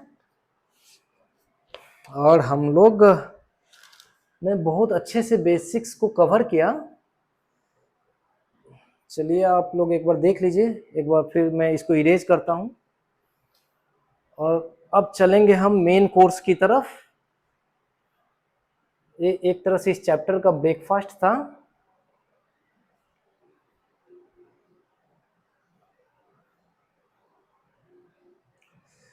देखिए यहाँ पे हम जो भी पढ़ रहे हैं ना, आपको लग रहा होगा काफी स्लो है, कभी कभी हम लोग 1 घंटे के बाद भी सिर्फ बेसिक ही क्लियर कर पा रहे हैं। लेकिन आप अगर लॉन्ग टर्म में आप देखेंगे तो पहली बार आप स्लो पढ़िए, आप कॉन्सेप्ट क्लियर कीजिए, और नेक्स्ट टाइम आप देखेंगे कि आपको इसी चीज को पढ़ने में और सॉल्व करने में आपका जो टाइम और जो टाइम आपकी लगभग 1/10 हो जाएगी, जस्ट बिकॉज आपकी अंडरस्टैंडिंग बहुत ही साउंड हो गई है, बहुत ही अच्छी हो गई है। तो यहाँ पे हम कोई क्रैश कोर्स नहीं कर रहे हैं, हम क्रैश कोर्स बिल्कुल नहीं कर रहे हैं। यहाँ पे हम जस्ट इस तरह से चीज़ों को लेकर के चल रहे हैं कि आप क्लास 9 में आए हैं, आपके लिए चैप्टर बिल्कुल नया है और आप इस चैप्टर के बारे में कुछ नहीं जानते। मैं ये मान करके चल ही नहीं रहा हूं कि आप इस चैप्टर के बेसिक्स और बाकी सारी चीजों को जानते हैं, ठीक। तो आपको जो बिल्कुल ही बिगिनर्स हैं, जिनको कुछ भी नहीं पता है इस चैप्टर के बारे में, वो भी आकर के यहां से जब निकलेंगे तो एक सर्टेन नॉलेज के साथ में निकलेंगे और सर्टेन कॉन्फिडेंस के साथ में निकलेंगे।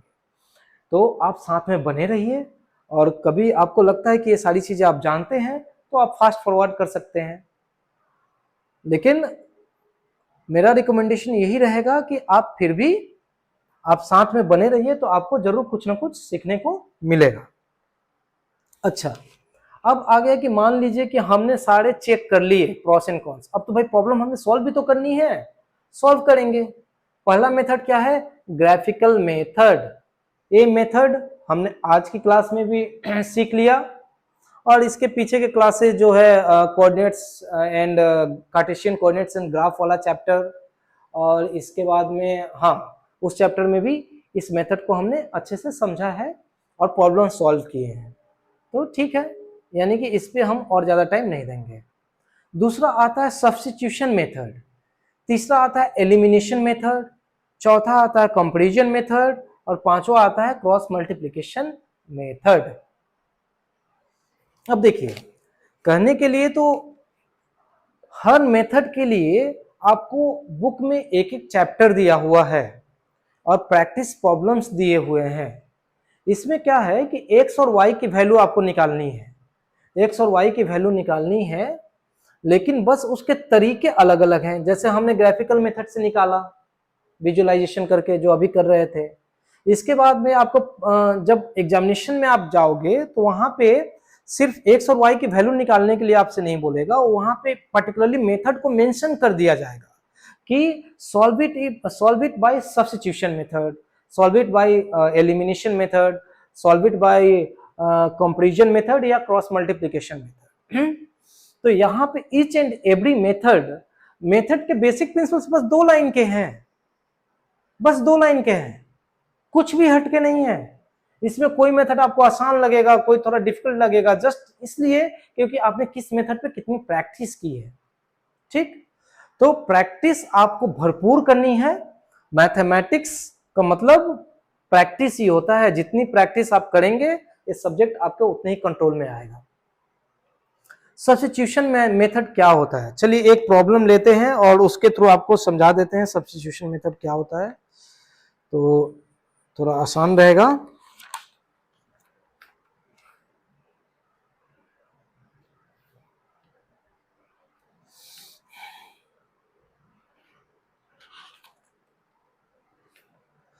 देखिए, इस बुक में एक चैप्टर तो पूरा ही है कि आपको इक्वेशन देख करके बताना है कि ये सॉल्वेबल है या नॉट सॉल्वेबल है, और कंसिस्टेंट है या इनकंसिस्टेंट है, ओवरलैपिंग है, इंटरसेक्टिंग है या पैरेलल टू ईच अदर है, ठीक।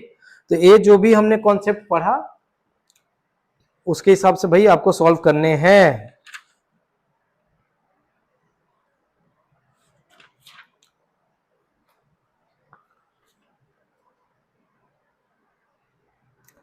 देखिए, एक इक्वेशन मैं लेता हूं, इसी इक्वेशन को मैं 3 मेथड से सॉल्व करूंगा, ठीक है। 3x + 4y = 17, इसको इक्वेशन 1 लिखिए।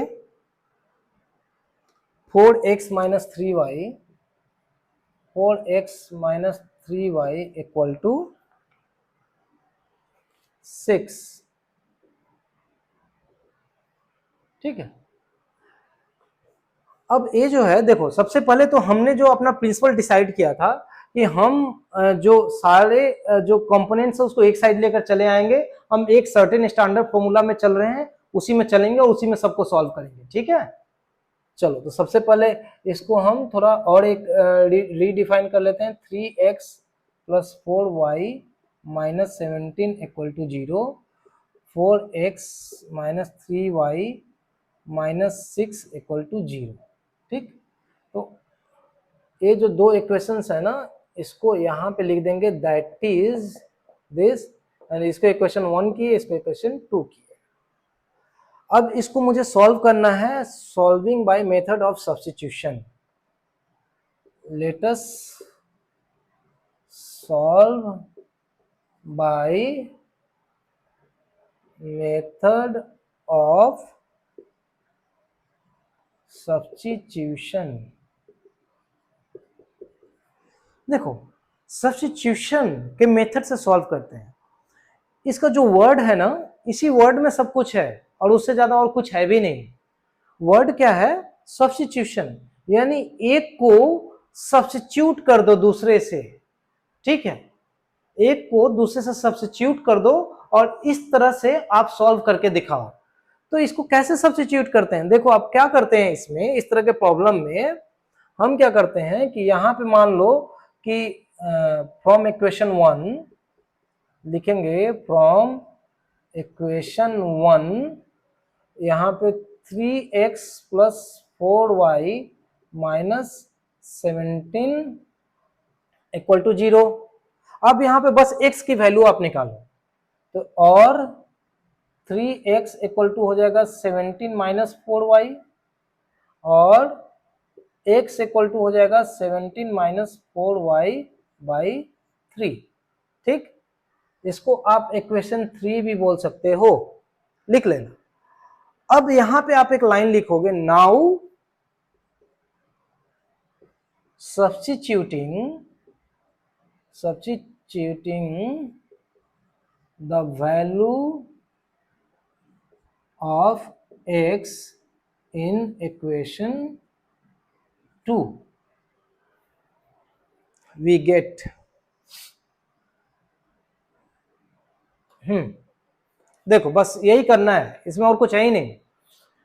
इक्वेशन 1 को क्या किया आपने, सॉल्व करके ऐसे लाया कि x इक्वल टू जितना भी आ रहा हो आ गया। अब लाइन लिखोगे, now substituting the value of x in equation 2। अब इक्वेशन 2 में क्यों वैल्यू पुट करेंगे? क्योंकि हम तो इक्वेशन 1 से डिराइव किए ना इसको।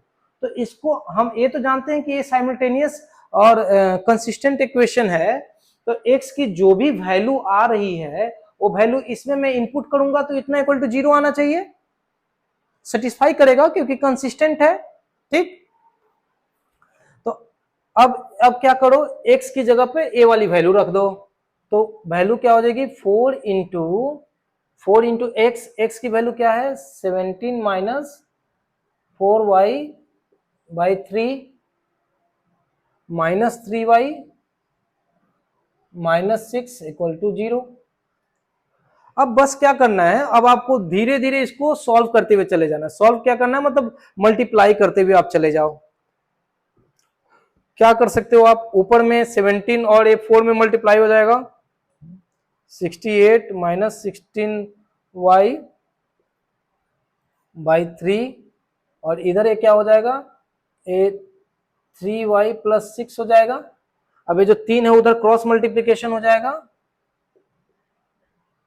और का साइन दे दो, तो ये हो जाएगा 68 minus 16y equal to 3 into 3y plus 6, that's equal to 9y plus 18 18। ये हुआ। अब फिर आप y को एक साइड में लेकर के चले आओ और बाकी नंबर्स को दूसरे साइड में लेकर के चले आओ। इसको यहीं पे सॉल्व करते हैं, तो 9y और 16y को उधर लेकर के चले जाएंगे और 18 को इधर लेकर चले जाएंगे, इस माइनस 16y उधर जाकर प्लस हो जाएगा और 18 इधर प्लस है तो इधर आकर माइनस हो जाएगा। तो ये हो जाएगा 68 minus 18 equal to 9y plus 16y। ठीक, और ये माइनस होकर क्या आएगा, 50, और इधर आएगा 25y। तो अब 50 इक्वल टू 25y, तो y इक्वल टू कितना होगा, इसलिए y इक्वल टू 50 बाई 25, यानी y इक्वल टू 2। y की वैल्यू 2 आ गई, सॉल्व हो गया y का वैल्यू। अब आप लिखोगे, now putting the value of y now putting the value of y की वैल्यू कहां रखोगे तो आंसर x का डायरेक्ट मिल जाएगा इक्वेशन 3 में, क्योंकि यहाँ पे तो x को ऑलरेडी y के टर्म्स में हमने बना करके रखा हुआ था, तो यहाँ पे जस्ट y की वैल्यू पुट कर दो, x की वैल्यू निकल जाएगी। Now putting the value of y in equation 3 we get, क्या मिलेगा हमें, x equal to 17 minus 4 into y की वैल्यू कितनी आई है 2 होल डिवाइडेड बाई 3, तो यहां पे आया 17 माइनस 8 यानी 9 बाई 3, तो 3 से 9 डिवाइडेड हो जाएगा यानी कि 3, hence solution is x equal to 3 y equal to 2 answer. ठीक है, तो मोरल ऑफ द स्टोरी था कि हमें x और y ही निकालना था मेथड ऑफ सब्स्टिट्यूशन से। मेथड ऑफ सब्स्टिट्यूशन में क्या है कि x को पहले एक इक्वेशन को हमने सिंप्लीफाई करके x को इस तरह से व्यक्त कर दिया, यानी कि एक्सप्रेस कर दिया। इसके बाद इस वैल्यू को इक्वेशन 2 में एज इट इज हमने रखा, तो अब इस x की जगह पे y वाले फॉर्म में रख दोगे तो यहाँ पर सिर्फ y ही बच गया ना, तो एक इक्वेशन में एक अननोन रहने से आप उसको सॉल्व कर पाओगे, तो एक इक्वेशन में एक अननोन रहा, आप सॉल्व करके देख रहे हो कि y की वैल्यू आपको 2 मिल गई। अब y की वैल्यू मिल गई तो आप y की वैल्यू यहाँ पे आपने इनपुट किया, x की भी वैल्यू मिल गई, अब x और y दोनों की वैल्यू मिल गई, आंसर हो गया। तो स्टेप क्या था, पहले इक्वेशन 1 को आप ब्रेक करो कि x को एक साइड में ले जाओ, बाकी y वाले को एक साइड में लेकर चले जाओ और उसको इक्वेशन 3 बना दो। ठीक, इसके बाद क्या करो कि x की ये जो वैल्यू है इसको इक्वेशन 2 में y वाले टर्म्स में x की वैल्यू को इनपुट करो और फिर मल्टीप्लिकेशन या सब्सट्रैक्शन एडिशन जो भी है प्रोसेस करते करते सॉल्व करते y की वैल्यू निकालो, और y की वैल्यू जब निकल जाती है तो y की वैल्यू फिर से इक्वेशन 3 में पुट अप करो। क्यों, क्योंकि यहाँ पे x को डायरेक्टली y के टर्म्स में हमने पहले ही एक्सप्रेस कर रखा है, तो y की वैल्यू जैसे ही यहाँ पे हम देंगे x की वैल्यू निकल जाएगी, क्योंकि हमारा काम जल्द से जल्द प्रॉब्लम को सॉल्व करना है, उसको लंबा खींचना नहीं है। ठीक है, तो इस तरह से मेथड ऑफ सब्स्टिट्यूशन से हम इसको सॉल्व कर लेते हैं। अब देखिए मेथड ऑफ सब्स्टिट्यूशन से आपकी वैल्यू आई x और y की 3/2, आप नोट डाउन कर लो। अब इसी चीज को हम दूसरे मेथड से सॉल्व करके देखते हैं।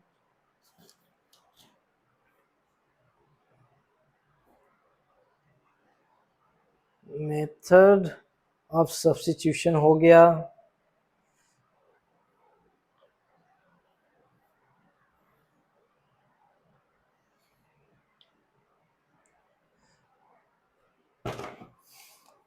now let us solve by method of elimination।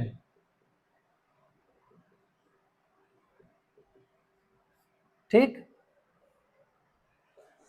अब मेथड ऑफ एलिमिनेशन से सॉल्व करेंगे। ये मेथड क्या बोलता है, इस मेथड में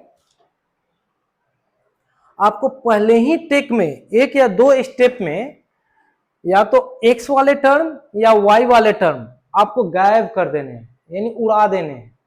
ये कैसे हो पाएगा, इसके 2-3 चीजें होती हैं, मतलब इसके 2-3 टेक्निक होते हैं। टेक्निक क्या होते हैं, पहला क्या होता है कि आपको करके देखना होता है कि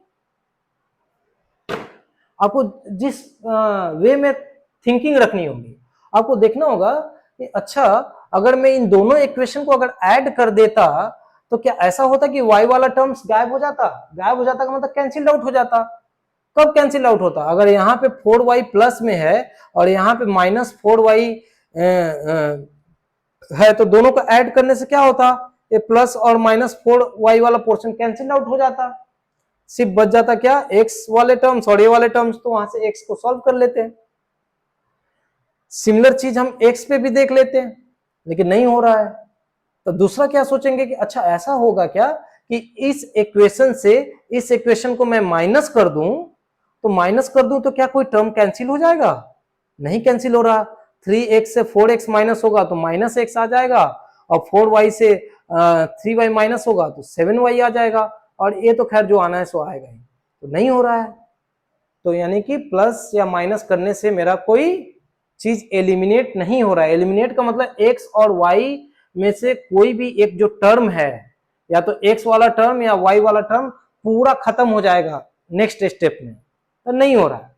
तो हम क्या करेंगे कि देखो ऐसा करते हैं कि मुझे x वाला टर्म को मैंने टारगेट कर लिया, चलो यार इसी को उड़ाएंगे। इसी को उड़ाएंगे तो कैसे उड़ाएंगे, मान लो कि इस इक्वेशन में मैंने मल्टीप्लाई किया 4 से और इस इक्वेशन मल्टीप्लाई किया 3 से। अब बोलोगे क्या कि भाई 4 से मल्टीप्लाई क्यों करेंगे?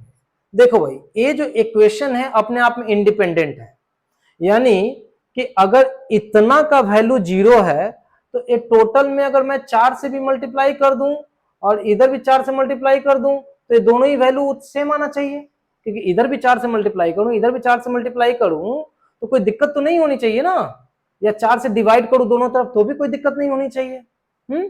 क्योंकि हम तो दोनों तरफ कर रहे हैं, एक तरफ नहीं कर रहे हैं। तो यहां पे दोनों तरफ मैंने 4 से मल्टीप्लाई किया, सेम केस यहां पे दोनों तरफ मैंने 3 से मल्टीप्लाई किया, ठीक। अब मल्टीप्लाई किया तो क्यों किया, अब इस पे आने के पहले पहले देख लेते हैं कि होता क्या है। यहां पे लिखेंगे हम now multiplying equation 1 by 4 and equation 2 by 3 by 3 and deducting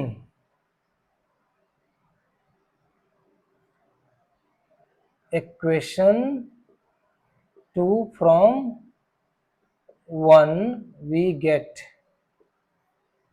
इस लाइन को समझिए, ये एलिमिनेशन जो है ये तरीका है, और इस तरीके को कैसे हम कर रहे हैं। हमने इक्वेशन 1 को 4 से मल्टीप्लाई किया, 4 से मल्टीप्लाई किया क्या आया 4 into 3x 12x, 4 into 4y plus 16y plus 4 और माइनस, तो माइनस का साइन आया 17 इंटू 4 का मतलब 68, और यहाँ पे 4 इंटू 0 इक्वल टू 0, ठीक। दूसरा वाला क्या है 3 इंटू 4x तो आया 12x, यहाँ पे 3 के आगे प्लस है, यहाँ पे 3 के आगे माइनस है तो माइनस साइन हुआ, 3 इंटू 3 9 और y मल्टीप्लाई हो गया, फिर इसी तरह माइनस 18 इक्वल टू 0। तो ऐसा हुआ। अब हमने क्या लिखा है कि इन डिडक्टिंग इक्वेशन 2 फ्रॉम 1, ये इक्वेशन 2 है और ये इक्वेशन 1 है, तो इसको हम डिडक्ट कर रहे हैं। तो डिडक्ट का मतलब क्या, इसके नीचे माइनस का साइन आ जाएगा, प्लस है तो माइनस का साइन आ जाएगा, ये माइनस है तो प्लस का साइन हो जाएगा, ये माइनस है तो ये प्लस का साइन हो जाएगा, ठीक। अब इसमें आप देखो डिडक्ट अब करेंगे तो अब ये डिडक्ट 12x और 12 यहाँ पे प्लस 12x है, यहाँ पे माइनस 12x है, कैंसिल्ड आउट हो गया। साइन मैंने पहले ही माइनस प्लस चेंज कर दिया, क्योंकि डिडक्ट करने का मतलब क्या होता है कि इसके आगे में सबका साइन चेंज होगा। तो 12x माइनस 12x करते ना हम, 16y माइनस माइनस 9y करते, तो ऐसे करके हमने नीचे वाला साइन चेंज कर दिया, यानी अब नीचे वाली साइन अप्लाई होगी। तो यहाँ पे क्या हो 12x और माइनस 12x दोनों को हमने एडअप किया, एडअप यानी डिडक्ट करने के लिए तो मैंने पहले ही साइन चेंज कर दिया, तो अब सिर्फ ऐड करूंगा। तो ये ऐड किया तो ये वैल्यू आ गई 0, यहाँ पे 16y और 9y 25y माइनस 68 और प्लस 18, तो वैल्यू आएगा माइनस 50 इक्वल टू 0, और y equal to 50 by 25 that's equal to 2, इसलिए y इक्वल टू 2, ठीक है, वैल्यू आई। अब आप ऐसे ही लिखोगे now putting the value of y, now putting the value of y in equation 1 we get। Equation 1 में y की वैल्यू पुट करो। इक्वेशन 1 क्या था, ये था, यानी 3x plus 4y minus 17 equal to 0 था। यहाँ पे y की वैल्यू पुट करो, तो 3x plus 4 into 2 minus 17 equal to 0। और क्या आया 3x इक्वल टू 3x, ये देखो प्लस 8 माइनस 17 इक्वल टू 0।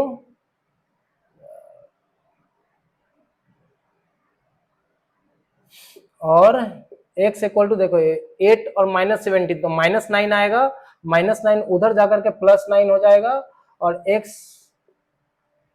यहाँ पे 3x इक्वल टू 9 होता है, x इक्वल टू दिस यानी 3, इसलिए x equal to 3 and y equal to 2।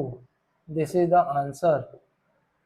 आप मैच करके देखो, ये आंसर सेम है जो आपने मेथड ऑफ सब्स्टिट्यूशन से निकाला था। ओके, अब देखो ये सब तो हो गया, आप समझ गए।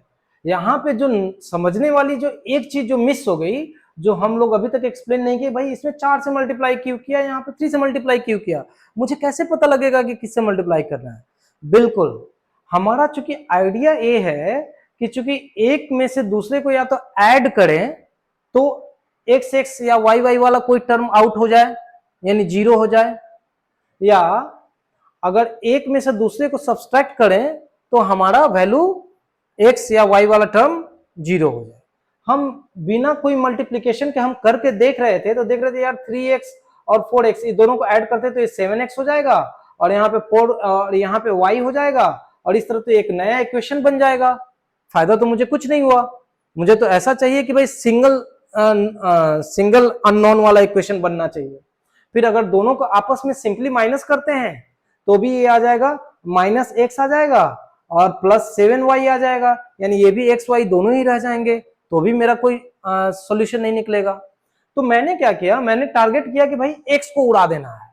तो x को उड़ा देना है तो देखो यहाँ पे 4x है और यहाँ पे 3x है, तो क्यों ना काम करूं कि यहाँ पे इस 4 से इस इक्वेशन को मल्टीप्लाई कर दूं और यहाँ पे इस 3 से इस इक्वेशन को मल्टीप्लाई कर दूं। तो इसमें क्या हो गया कि 4 और 3 यानी कि इसके 4 से इसको मल्टीप्लाई करूंगा तो ये हो जाएगा 12, और उसके 3 से इसके 4 को मल्टीप्लाई करूंगा तो भी आ गया 12। और इसके बाद में देखो 12x, फिर उसके बाद पहले इक्वेशन में से दूसरे को माइनस कर दिया तो 12x वाला पोर्शन आउट हो गया, सिर्फ y के फॉर्मेट में आया। y का मतलब सिंगल अननोन एक इक्वेशन में रहेगा तो उसका सोल्यूशन निकल जाएगा, सोल्यूशन निकल गया, और उस सोल्यूशन को हमने पहले इक्वेशन में वैल्यू डाली और x का भी वैल्यू निकल गया। ठीक है, तो अब आप समझ पा रहे हैं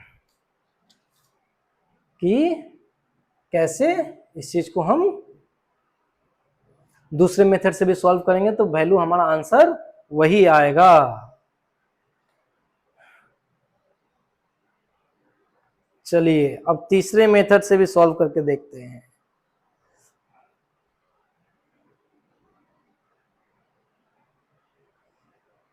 मतलब स्टोरी में कहानी का जो फैक्ट ये निकल करके आ रहा है कि जो कंसिस्टेंट इक्वेशंस हैं इनके सॉल्व करने के तरीके अलग अलग हैं, लेकिन सॉल्यूशंस जो है ना वो डेफिनिट सॉल्यूशंस एक ही आएंगे।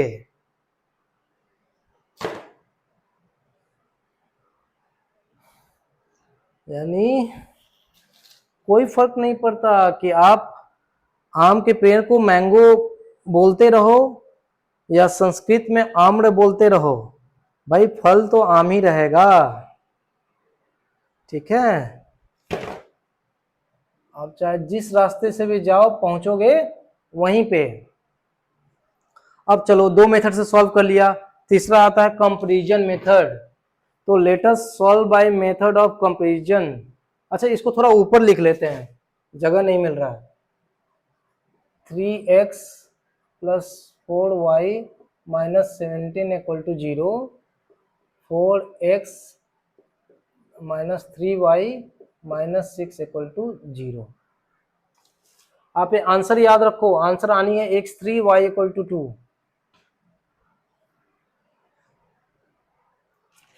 अब देखो आप मेथड को समझो कि मेथड में डिफरेंसेस क्या है।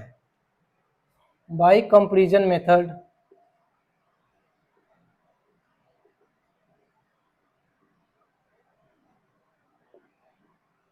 ठीक है, लिख दिया कि सॉल्व बाय कंपैरिजन मेथड। ए है इक्वेशन 1, ए है इक्वेशन 2। अब इसमें क्या बोल रहा है यार कि आप कंपेयर कर लो, कंपेयर करके सॉल्व कर दो। तो कंपेयर करके सॉल्व कर दो मतलब किस चीज को कंपेयर करूं? ये होता है ना कि भाई आपको कंपेयर करना है, दोनों इक्वेशन कंसिस्टेंट है, अब आप इसको कंपैरिजन मेथड से सॉल्व करो। तो ठीक है, कंसिस्टेंट है यानी कि x की वैल्यू इसमें जो आएगी और x की वैल्यू इसमें भी आएगी, दोनों ही सेम होनी चाहिए, या y की वैल्यू इसमें जो आएगी और y की वैल्यू इसमें जो आएगी दोनों सेम होनी चाहिए। ठीक, तो यही हुआ ना कंपैरिजन, बस हो गया, यही फंडा है। तो यहां पे लिखो फ्रॉम इक्वेशन 1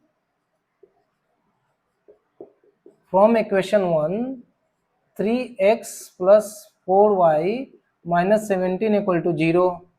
अब यहाँ पे और 3x equal to 17 minus 4y और x equal to 17 minus 4y by 3, इसको ले लो इक्वेशन 3। ऐसा कर दिया आपने, मतलब इक्वेशन 1 से x की वैल्यू आपने निकाल ली। अब लिखो फ्रॉम इक्वेशन 2, इक्वेशन 2 में क्या है 4x minus 3y equal to minus 6 equal to 0 और 4x equal to 3y plus 6 और x equal to 3y plus 6 by 4। इसको इक्वेशन 4 ले लो। अब देखो x की वैल्यू यहां पे इतनी आई, x की वैल्यू यहां पे इतनी आई। अब कंपैरिजन का मतलब क्या है, चूंकि दोनों ही x की वैल्यू सेम होनी चाहिए, उनकी वैल्यूज को कंपेयर कर दो, क्योंकि कंसिस्टेंट है सॉल्यूशन तो वैल्यू सेम होनी चाहिए। Now comparing value of x, अब यहां पे आप लाइन लिखोगे, now comparing the value of x from equation 3 and 4 we have। ठीक है, अब कंपेयर कर दो, तो x की वैल्यू क्या है 17 minus 4y by 3 equal to, यहां भी x की वैल्यू क्या है 3y plus 6 by 4।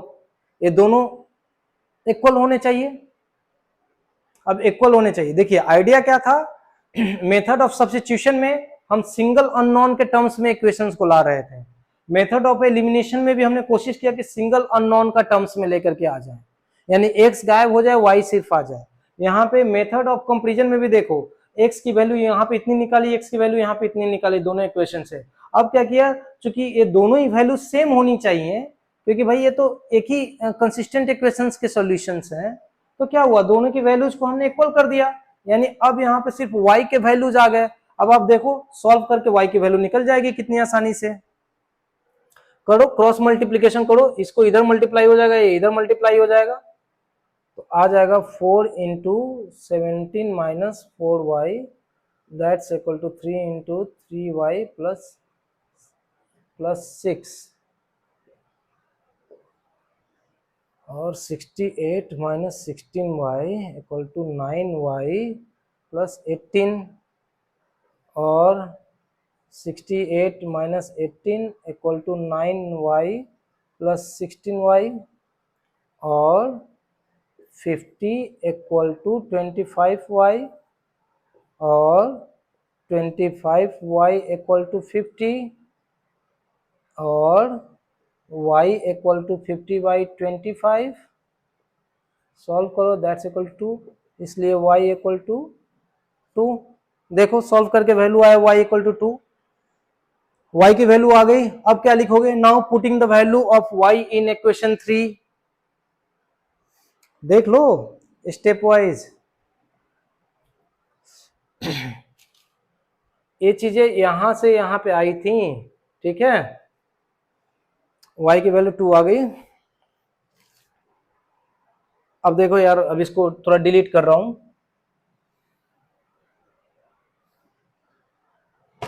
Now putting the value of now putting the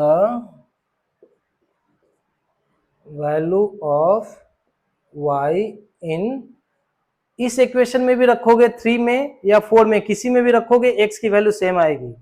in equation 3 we gate, देखो 3 में रखोगे तो क्या आएगी, x की value 17 minus 4 into 2 divided by 3, that's equal to 17 minus 8 by 3, that's equal to 9 by 3, यानी कि 3। इसलिए x equal to 3, y equal to 2।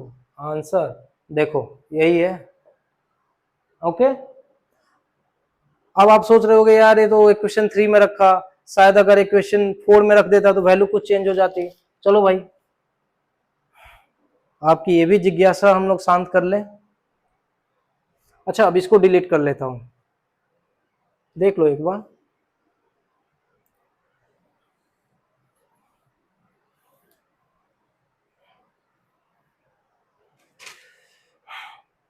देखो सॉल्यूशन यहीं पे खत्म हो गया, मैं जस्ट आपको समझाने के लिए x की दोबारा वैल्यू निकाल रहा हूं। x equal to 3 into y की वैल्यू 2 थी, 2 plus 6 divided by 4, that's equal to 3 into 2 6 plus 6 by 4, that's equal to 12 by 4, यानी कि 3, यानी कि x इक्वल टू 3। देखो यहाँ पर भी x इक्वल टू 3 आया, इक्वेशन 4 में भी रखने पर भी x इक्वल टू 3 ही आया, तो कोई फर्क नहीं पड़ता आप इक्वेशन 3 से निकालोगे या 4 से निकालोगे। तो ओवरऑल इसमें हमने क्या किया, x की वैल्यू इक्वेशन 1 से एक निकाला, इक्वेशन 2 से निकाला, दोनों को नाम दिया इक्वेशन 3 इक्वेशन 4, फिर x की वैल्यू को हमने कंपेयर कर लिया, भाई दोनों वैल्यू समान होनी चाहिए, तो सिंगल अननोन या सिंगल वेरिएबल के टर्म्स में इक्वेशन आ गया y के टर्म्स में, वहां से y की वैल्यू निकली, y की वैल्यू निकली तो इक्वेशन 3 या इक्वेशन 4 में किसी में भी उसको पुट किया, उसकी वैल्यू को रखा, तो हमारी x की भी वैल्यू निकल गई। Problem solve.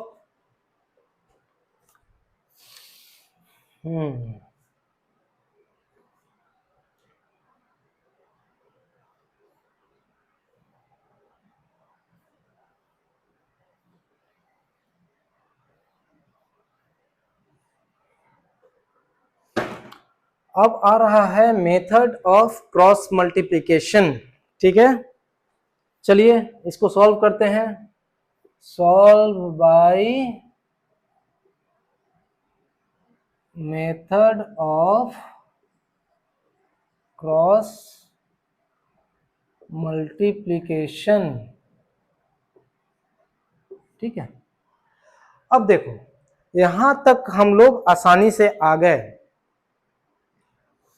कोई कंफ्यूजन नहीं हुआ, कोई चीज जानने की जरूरत भी नहीं पड़ी। लेकिन अब यहां पे जो solve by method of cross multiplication, यहां पे आपको एक फॉर्मूला याद रखना होगा, एक फॉर्मूला याद रखना होगा। अच्छा देख लो कितना टाइम हुआ,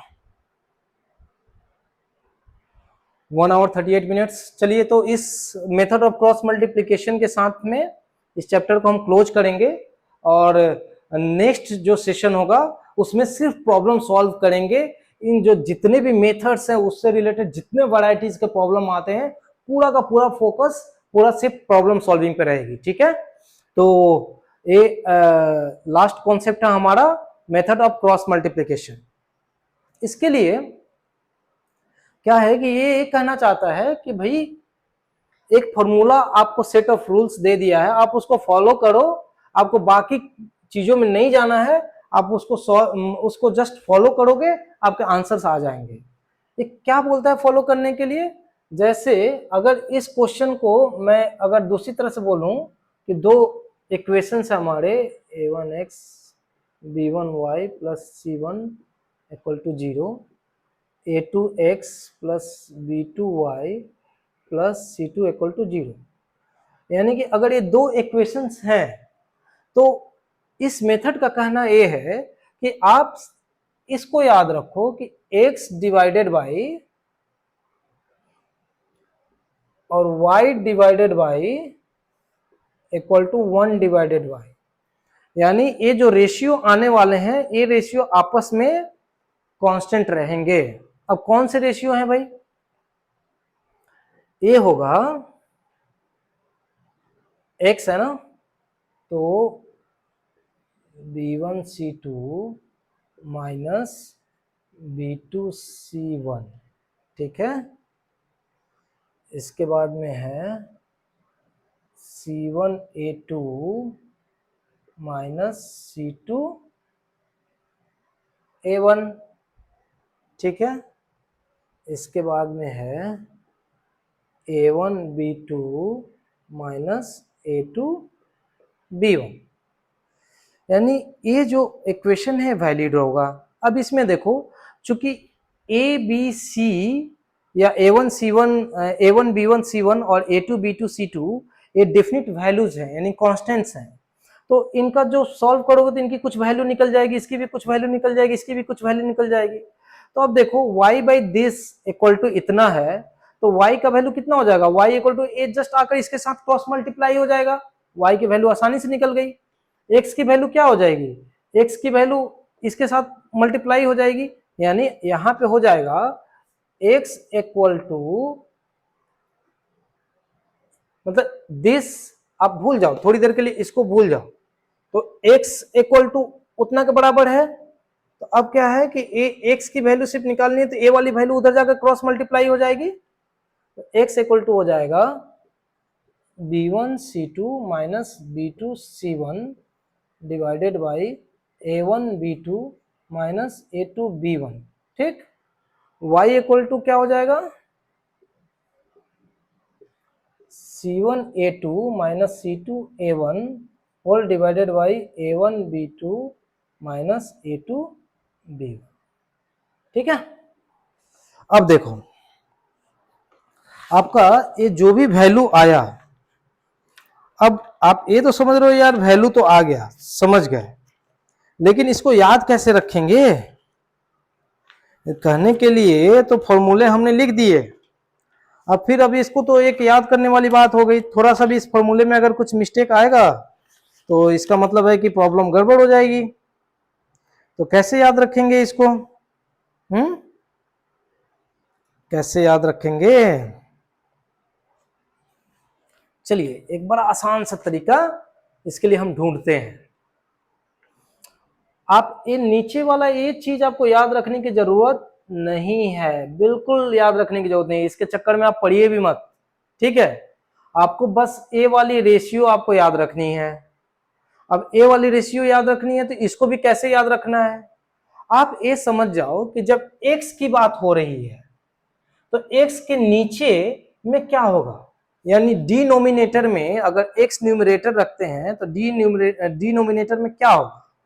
तो इसके लिए आप क्या करोगे, जब x की बात हो रही है तो x को आप छुपा दो, ठीक। क्या बच गया? y और b1y प्लस c1 और b2y प्लस c2, सिर्फ यही बच गया। अब इसमें क्या करना है कि चूंकि आप नीचे समझ रहे हो कि सिर्फ कांस्टेंट का खेल है, वेरिएबल हमारे सारे के सारे ऊपर में जा रहे हैं, तो नीचे में जो भी रहना है कांस्टेंट रहना है, ओके। अब कांस्टेंट रहेगा तो क्या लिखेंगे, कैसे लिखेंगे? आप इसको पहले तो समझ गए कि जिसकी बात हो रही है, एक्स की बात हो रही है, तो एक्स को मैंने छुपा दिया। अब दूसरा क्या करोगे कि स्टार्ट करोगे हमेशा ऊपर से नीचे की तरफ, यानी ए वैल्यू आएगी B1 इंटू C2। देखो यहां पे वैल्यू आ रही है B1 इंटू C2, B1 से C2 को मल्टीप्लाई किया, यानी इन दोनों का आपस में हो गया। इसके बाद क्या होगा, माइनस का साइन आएगा, बीच में माइनस का साइन, माइनस माइनस क्या करोगे, फिर यहां से आप मूव करो इधर और फिर यहां से निकल जाओ ऊपर, B2 इंटू C1, यानी ये जिग जैग वे में मूव करेगा, ऊपर से नीचे आए। हमेशा आप ये समझना कि ऊपर से ही नीचे जाया जाता है, ठीक। स्टार्टिंग हमारी ऐसी है कि पहले बॉल हमने ऊपर से नीचे ड्रॉप की, फिर नीचे हिट हुआ, हिट होकर के फिर ऊपर गया, ठीक है। तो यहां पे एक्स वाले को पहले कवर किया हमने, ऊपर से बॉल ड्रॉप हुआ, एंगल पे ड्रॉप हुआ, ठीक। यानी कि ए B1 का C2 के साथ में, और उसके बाद में फिर ये नीचे से फिर ऊपर की तरफ जंप लगा रहा है, तो B2 का C1 के साथ में क्रॉस मल्टीप्लाई होगा। ये देखिए ये दोनों क्रॉस करेंगे, यानी क्रॉस करके मल्टीप्लाई करेंगे, ठीक है। तो इस तरह से आप देखोगे कि यहां पे आया B1 C2 माइनस, बीच में माइनस का साइन आएगा, और B2 इंटू C1 यानी क्रॉस करके ऊपर की तरफ गया। ये इतना ही पोर्शन में हो रहा है, दिस ऊपर से नीचे की तरफ, नीचे से ऊपर की तरफ। अब ये जो है, अब ये जो प्रोसेस जो शुरुआत में स्टार्ट हुई थी, अब यहीं से कंटिन्यूअस चलेगी। अब इसी के कंटिन्यूएशन में दूसरे को ध्यान रखना है। दूसरे में क्या हुआ कि y वाला हमको निकालना है, y, तो y को आपने कवर किया, लेकिन चूंकि ऑलरेडी तो हम C1 तक पहुंच गए हैं, तो इस बार फिर अब C1 से हम नीचे की तरफ बॉल फेंकेंगे, यानी C1 से नीचे फेंकेंगे इधर, ठीक। इसमें y वाला कोई इन्वॉल्व नहीं होगा, y वाला जो पोर्शन है कोई इन्वॉल्व नहीं होगा, लेकिन चूंकि C1 पे चले गए थे तो हम वहां से क्रॉस फेंकेंगे, तो C1 इंटू A2, माइनस का साइन आया, फिर इसके बाद में नीचे से ऊपर की तरफ जाएंगे तो C2 इंटू A1, फिर C2 से यहां पे गए, क्रॉस मल्टीप्लाई हुआ, बीच में माइनस का साइन। और चूंकि y वाले के बारे में हम बात कर रहे हैं, तो यानी कि y वाला कोई भी कोएफिशिएंट इसमें इन्वॉल्व नहीं होगा। फिर क्या हुआ, 1 का मतलब कि ये C1 का 1 से मल्टीप्लाई हो जाता है। C1 के पास में आप समझ जाओ कि उसका कोएफिशिएंट 1 है, यानी ये कांस्टेंट वाले के बारे में बात हो रही है। यानी कि अब बात हो रही है C1 के बारे में, तो C1 के बारे में बात हो रही है, तो अब इन्हीं A1 B1 और A2 B2 इन्वॉल्व होगा। लेकिन कहां से इन्वॉल्व होगा, आपको सीक्वेंस नहीं भूलना है। हमारा C1 से ड्रॉप करके A2 आया था, फिर C2 से यानी नीचे में C2 तक गया, और C2 से A1 तक गया था। तो अब क्या होगा, अब फिर A1 से नीचे आएगा B2 की तरफ, A1 से आएगा B2 की तरफ। देखिए A1 इंटू B2, माइनस का साइन, फिर नीचे से A2 से B1 की तरफ, यानी A2 इंटू B1, और इस C1 वाला पार्ट इस बार इसमें नहीं दिखेगा। तो इस तरह से ये जो सीक्वेंस है आपको याद रखने की जरूरत है। देखिए जब क्लास 11-12 में आप जाओगे तो इस तरह के प्रॉब्लम्स आएंगे, वहां पे डिटर्मिनेंट के थ्रू इसको याद करने का एक सिंपल सा फॉर्मूला आएगा। लेकिन मुझे सबसे आसान यही लगता है कि आप जिसके बारे में बात कर रहे हो उसको भूल जाओ, डेफिनेटली भूल जाओ। चलो अब वो है ही नहीं, यानी एक्स के बारे में बात कर रहे हो तो एक्स से रिलेटेड कोई चीज वहां पे नहीं रहेगी। यानी एक हो रहा है ना भाई कि एक्स इतना स्मार्ट है कि वो किसी भी चीज में इन्वॉल्व नहीं होना चाहता। जब जहां पे उसकी वैल्यू निकाली जा रही है, यानी वहां पे वो अपने किसी भी साथी दोस्त को इन्वॉल्व नहीं होने देना चाहता, ताकि लोग ये ना कहें कि भाई उसकी वैल्यू को निकालने के टाइम में उसके साथियों ने पक्षपात किया, ठीक। तो x के टाइम में x के साथ में जो भी A1 B1 थे, A1 A2 थे, वो इन्वॉल्व इसमें नहीं हुए। तो कौन इन्वॉल्व हुए, ऊपर से B1 ने जंप लगाया C2 की तरफ, B1 और C2 आपस में उन्होंने गठबंधन किया, फिर इसके बाद माइनस का साइन आया, अब फिर नीचे से B2 से ऊपर की तरफ जाएंगे, यानी क्रॉस मूवमेंट होगी हमेशा। फिर जब y का टाइम आया,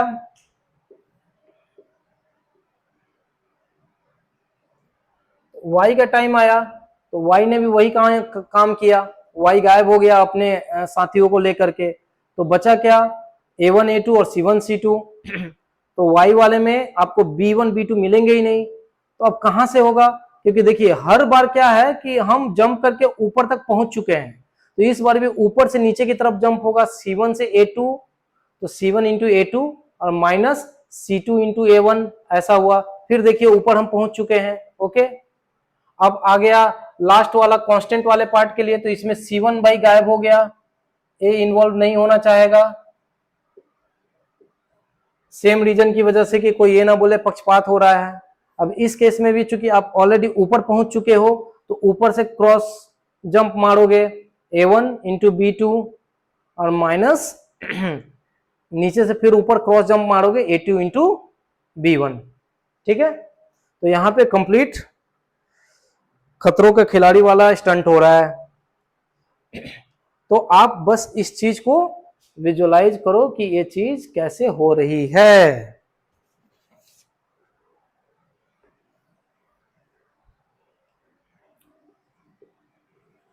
ठीक है,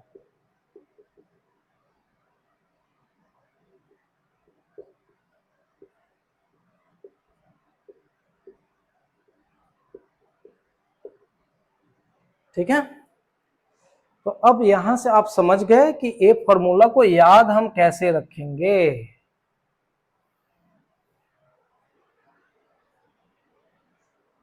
रिवाइंड करके देख लेना आप एक बार।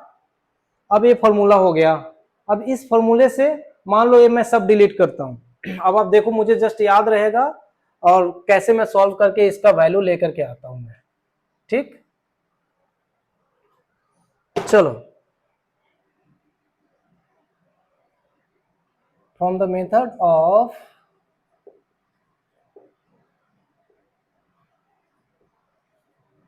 Cross multiplication, cross multiplication we know हम क्या जानते हैं भाई, चलो x डिवाइडेड बाय, अब x डिवाइडेड करके हमको क्या लिखना है, x को हमने गायब कर दिया पूरा, तो बचा क्या, a वाले वैल्यूज बचे। अब इसमें क्या होगा, ऊपर से नीचे की तरफ जंप होगी, तो यहाँ पे y का कोएफिशिएंट क्या +4 है, तो 4 इंटू यहाँ पे C1 की जगह पे क्या है, C2 की जगह पे क्या है -6 है, इंटू -6, बीच में साइन आता है क्या माइनस का। अब इसके बाद a वाली वैल्यू फिर नीचे से ऊपर की तरफ मल्टीप्लाई होते हुए जाएगी, a वैल्यू कितनी है -3, इंटू ऊपर वाली वैल्यू कितनी है -17। ठीक, यानी हमने क्या किया, इसको यहां से ऐसे लेकर के आए, फिर ऐसे ले जाकर के हमने इसको मल्टीप्लाई कराया, एक्स वाला term equal to y. Y वाले केस में क्या होगा, वाई को गायब कर देंगे हम। पहुंच गए हैं हम 17 तक, 17 से जंप लगा करके क्रॉस आएंगे कॉर्नर में, 17 से 4 के पास में आएंगे, तो 17 का मतलब माइनस साइन के साथ लेकर के आएंगे, -17 इंटू 4, बीच में माइनस का साइन, वाई वाला पोर्शन गायब है। फिर यहाँ पे -6 से ऊपर 3 की तरफ ले जाएंगे, इंटू -6 इंटू ऊपर में +3 है, इक्वल टू, अब मान लो 1 वाला पार्ट आ गया, 1 वाला पार्ट का मतलब ए वाला लास्ट वाला पार्ट, इसको हमने गायब कर दिया, तो बचा क्या, एक्स वाले पार्ट बच गए, एक्स वाले पार्ट बच गए, आप इधर से देख लो। तो फिर हमारी शुरुआत कहां से होगी, ऊपर से होगी, ऊपर में 3 से इसमें मल्टीप्लाई होगी, क्रॉस मल्टीप्लाई होगी, +3 के साथ -3, यानी 3 इंटू -3, बीच में माइनस का साइन, फिर यहां से फिर ऊपर की तरफ मूव करेंगे, तो 4 इंटू 4, दोनों ही प्लस प्लस है, ये बीच में तो माइनस का साइन, तो ये तो फॉर्मूले की वजह से है। अब आप इसको सॉल्व करो और आप लिख सकते हो x डिवाइडेड बाई 4 इंटू -6 यानी कि -24, यहाँ पे माइनस इंटू माइनस प्लस और बाहर में माइनस, तो फिर माइनस, तो ये हो गया 51 इक्वल टू y, इसको आप ले लो -68, minus into minus plus 18, that's equal to 1 divided by 3 into -3 -9, और ये हो गया -16, और आप इसको और सॉल्व करो, ये आप कर लो तो ये आ जाएगा -75, ये हो जाएगा y/50, ठीक, y/-50, और ये हो जाएगा 1/-25, ठीक। नाउ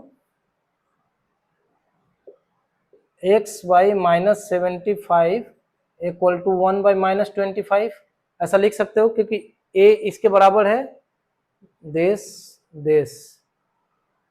75, इसलिए x equal to 3 also y minus 50 equal to 1 by minus 25, this अब 25 2 टाइम्स हो गया और y इक्वल टू 2 हो गया। Therefore, अच्छा ये सब जो मैं कर रहा हूँ ना, आप समझ लो कि इसको सिंप्लीफाई करने पे क्या होता है, 50 इधर आ जाता, y इक्वल टू, तो नीचे का माइनस माइनस कैंसिल आउट हो जाता और 25 से 50 को डिवाइड करते तो 2 आता, वही 2 ऊपर में आता। मैंने थोड़ा जल्दीबाजी में इसको सॉल्व किया। Therefore, x equal to 3 and y equal to 2. This is the answer. x equal to 3, y equal to 2.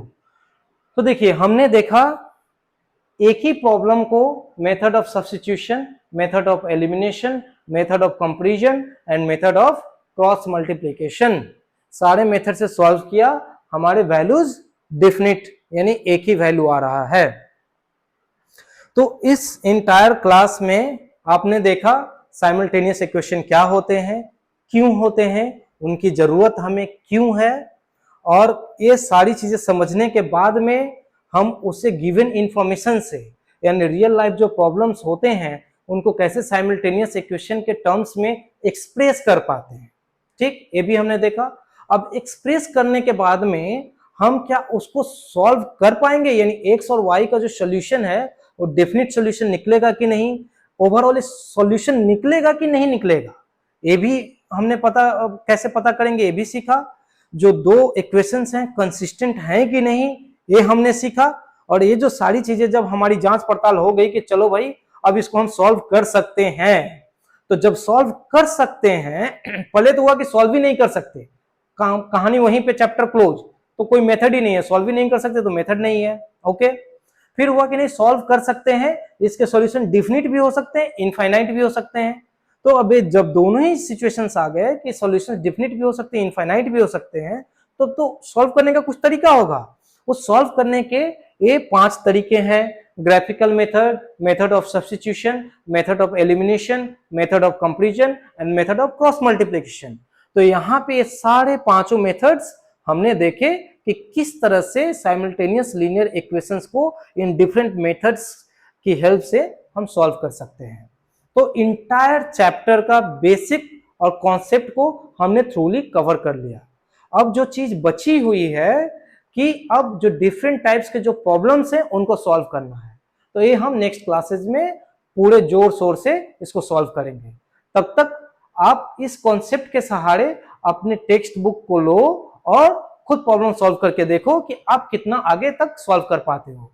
फिर साथ में तो जब डिफिकल्ट क्वेश्चन हम सॉल्व करेंगे तो बाकी आइडियाज को आप और अच्छे से एक्सप्लोर कर पाओगे। तो चलिए मिलते हैं नेक्स्ट क्लास में, तब तक सॉल्व करते रहिए, कीप लर्निंग।